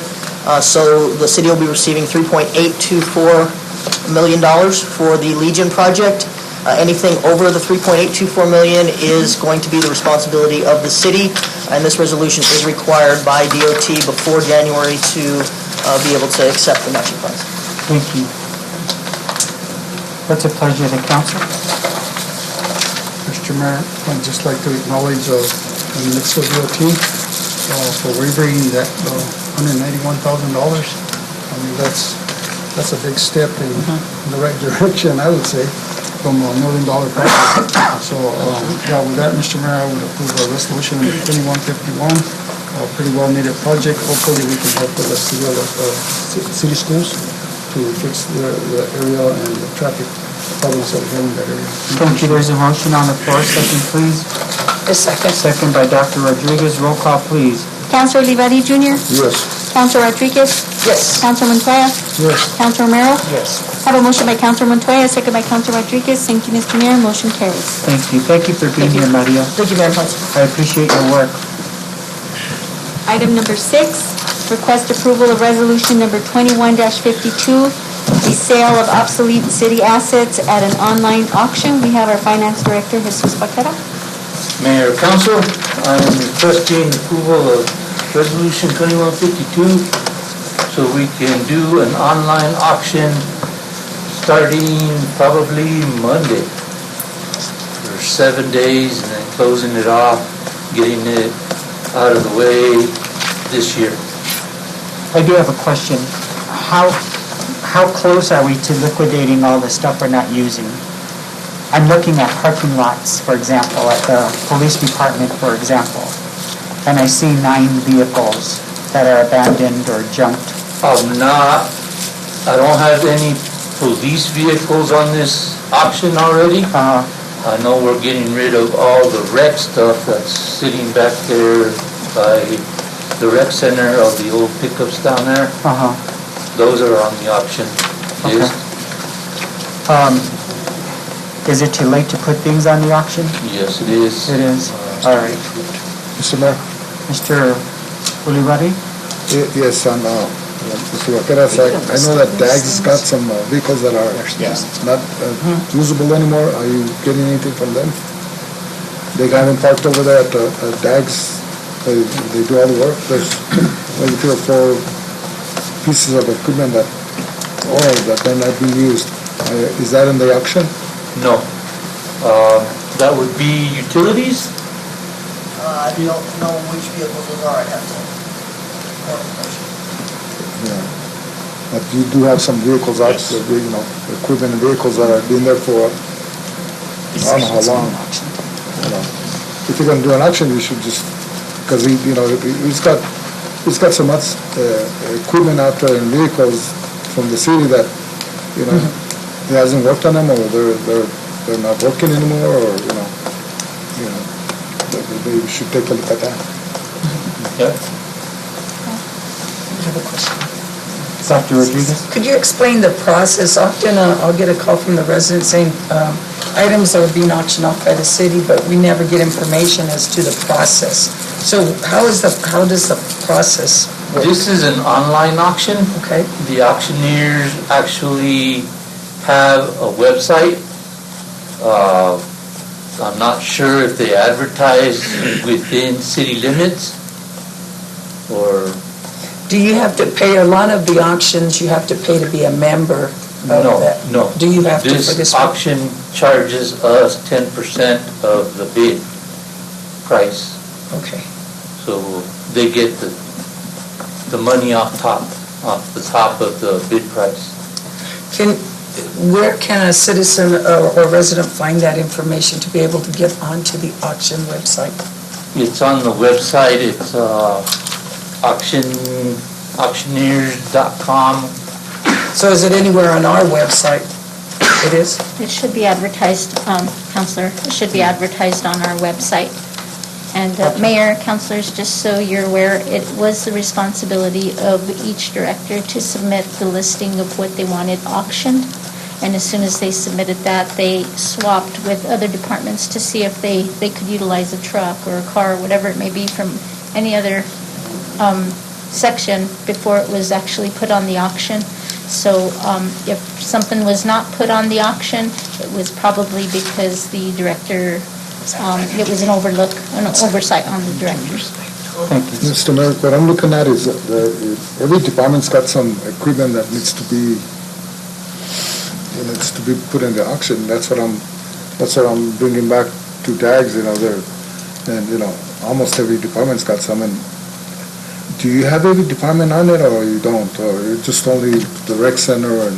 No, we went out and asked all directors that we were preparing for this auction, if you have any stuff you want to sell, let us know. And this is what was turned in to Margaret. Because I seen some vehicles out at solid waste that are being there for so many months that, all that stuff there. And some other departments, they do have a lot of stuff that's not being used. So, I'll take a look at the auction. Kids golf clubs, and and see we're trying to buy it. what departments are going and putting stuff in. Okay. Who's the auctioneer? So, Online auctions? Yeah, who's the auctioneer? who's the auctioneer? The company. The company that's hired to auction this out. It's on the online auctions is the name of it. Oh, that's the name of it? Yes. Could we, April, could we make sure that information is listed on our website? Absolutely. And that it's advertised in some way? Yes, sir. So that people will know that they can bid on these things? The second thing I would recommend is, let's go ahead with this auction, but we're not even close to getting rid of all the stuff that we need to, so we can already start planning a second auction, because there's so much stuff that the city needs to get rid of. So I would recommend going through and see what we get rid of now, and then doing another one. Start another one for the spring. And going through, giving a directive to the city manager to go through every department's parking lot and every workstation and make sure that we get rid of everything possible. And not rely on just the department heads to say, this is it. But also to make sure that we're capturing everything. But I'll entertain a motion. Mr. Mayor? Mr. Romero? I just had one question, well, a couple questions on this. So everything here was verified, because in the past, we've auctioned things off and then we've needed them, so everything has been verified that we're not gonna need it. And one thing that I noticed on here was some golf clubs that I know those talk, if we take over the golf course, so we take it over, we're gonna have to buy golf clubs to rent, and then we just sold some here, so I guess maybe the city manager could kind of maybe verify. We could approve it here, and then if there's some items that he feels that, hey, you know what, this isn't something, then yeah. The other question that I had pertaining to this online auction, and I didn't see a contract in here, I don't know if there's a contract with them, but one concern that I had is to ensure that we give whoever purchases these a deadline of 10 days. If within those 10 days that item isn't picked up, then if it's a vehicle, we're going to send it out, and I guess there's a rotation on the, with the salvage yards, where it's not going to, yes, they bought it, but then we're still stuck with it, because the way the auctions work is either they have theirs, so they'll give them 10, 15 days, whatever it is, they'll give them 10, 15 days. If they don't, the auction house will just leave it here. They made their money, we get our money, and then they leave it here. So we need to make sure that, that if we do that, the auction also knows that after those 10 days, we're shipping it out to the salvage yard. So we need to make sure that's in the contract before we sign that with them. Because if not, we're still going to have the junk. And our main intent for the auction isn't, yes, to a certain extent, make a little bit of money, but we want that stuff out of our yard. So let's make sure that's in the contract if we can. Will do. Thank you. I have two comments. One of them is whomever's in charge of fixed assets should be involved in this, and also our safety officer. He should be involved in this by going through all the departments and making sure that we're getting rid of the stuff that we don't need. Or that it's unsafe to use, Yeah, thank you, Mr. Mayor. Thank you. I'll entertain a motion. Mr. Mayor?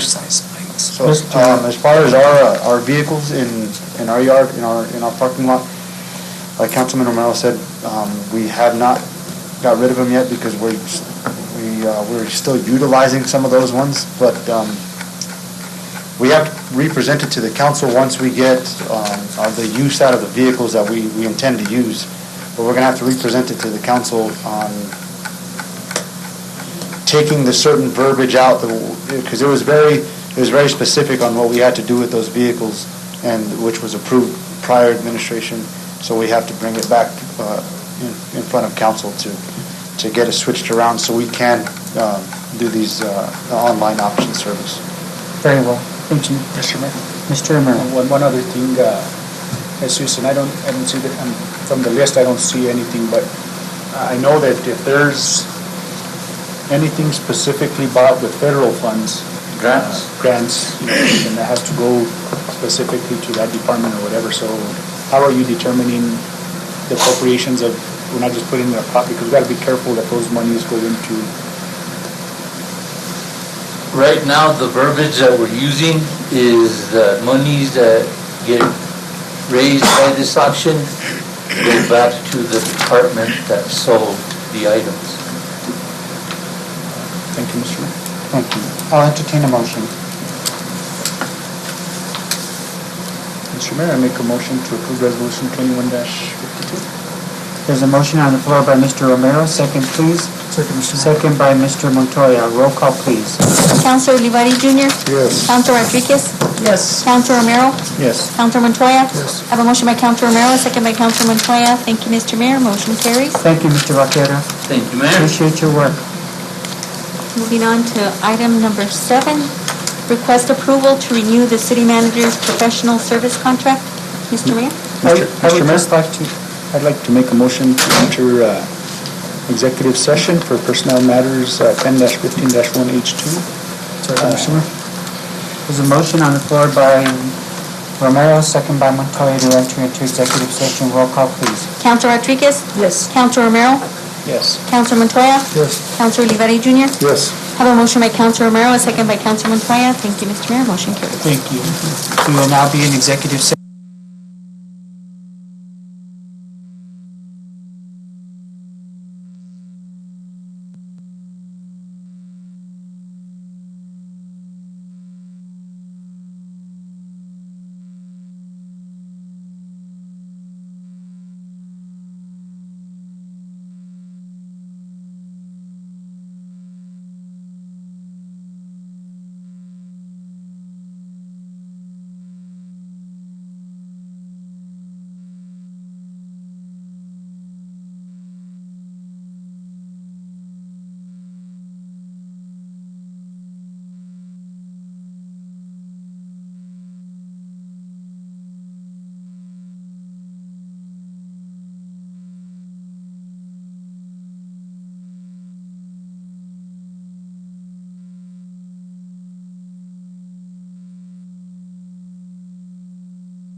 So would you want March 15th?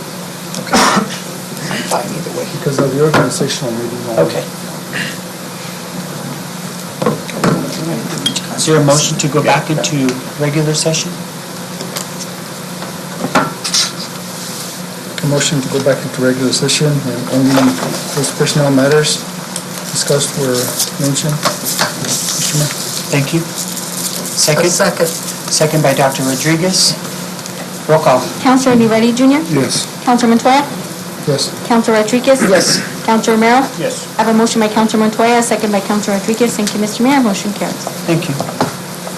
Next order of business, Mr. Mayor, is item number 7, request approval to renew the city manager's professional service contract. Mr. Mayor?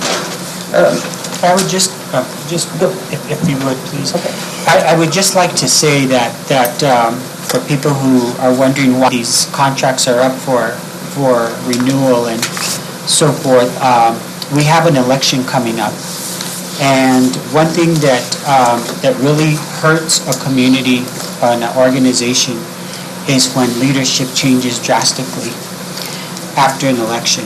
So people are elected, they clean house, send people out, and here we go, starting from back from square one. And it sort of sometimes puts the municipality in a bad light. This is a way of letting the public know that we are very interested in continuing government, that we are very interested in stabilizing government and making sure that the city of Las Vegas's government is stable and adding some stability to some of these positions so that for the upcoming election. And keep in mind that these contracts can always be entertained and ended at any time for whatever reason. However, this is a gesture to the community to let them know that we are very interested in the stability of the government in Las Vegas. And for once, we would like to see that an election happen and not a lot of turmoil follow the election. So it was an idea, and thank you to Councilman Romero as well for giving us this idea. The fact that we're all concerned about the stability and the future of our government in City Hall. Thank you. We're on the manager's contract. Okay, I motion to approve the renewal of the city manager's professional service contract with one change, which would, the contract would start March 1st, 2022, and it would end March 15th, 2024. Does it be January? January, what did I say? March. From January to March? To March. January 1st, 2022 to March 15th, 2024. 2021.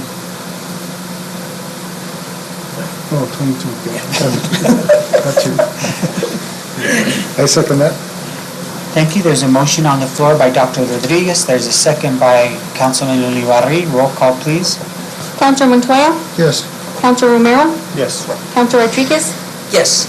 Counselor Olivari Junior? Yes. Have a motion by Counselor Rodriguez, a second by Counselor Olivari Junior. Thank you, Mr. Mayor. Motion carries. Thank you. Item number 8, request approval to renew the city attorney's professional service contract.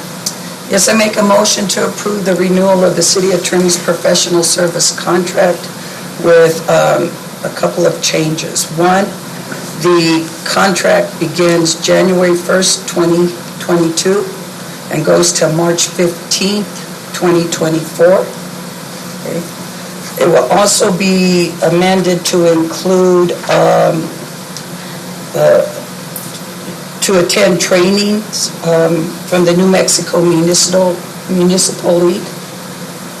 And it will also be edited to include review and analysis of all city contracts.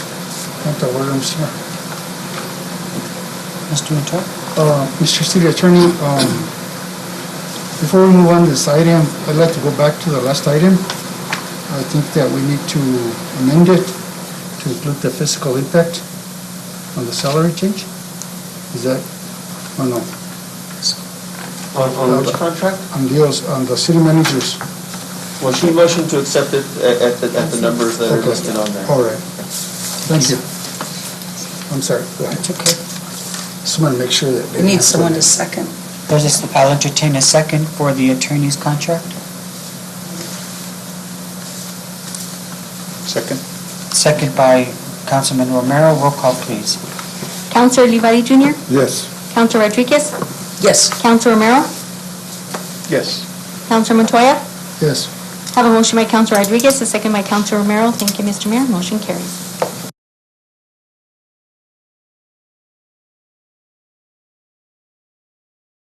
Thank you.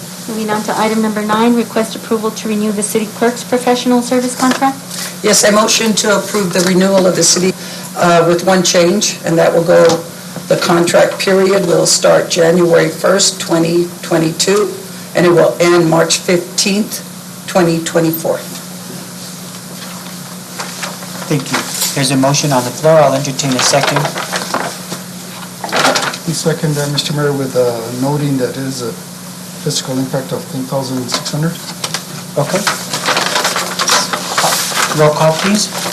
Counselor Romero, Yes. Counselor Rodriguez, Yes. Counselor Montoya, Yes. Counselor Olivari Junior. Yes. Have a motion by Counselor Rodriguez, a second by Counselor Montoya. Thank you, Mr. Mayor. Motion carries. Thank you. No, And that's your side. at this time, I'd like to thank, Leo isn't here, but Scott and Leo and Cassandra for your hard work and your dedication to the city of Las Vegas. And again, we look forward to many, many more meetings and the stability of our city government here in the near future, especially after the election. And I thank you for your hard work and your dedication. Mr. Mayor, if I may, I would Yes. like to thank Mayor and Council for recognizing my almost 23 years of service. I really appreciate that, and I'm grateful. And I want to say thank you to my staff, because without them, I could not do this. So, thank you. Thank you. Thank you so much. I'll entertain a motion to adjourn. Mr. Mayor, Mr. Montoya? one last thing, I also want to thank everyone, all city employees, and also just wish everybody a Merry Christmas and a Yes. safe holidays. Thank you. Happy New Year. And I make a motion to adjourn, Mr. Mayor. There's a motion on the floor to adjourn. Second. Second by Dr. Rodriguez. All in favor? Aye. Meeting adjourned. Thank you.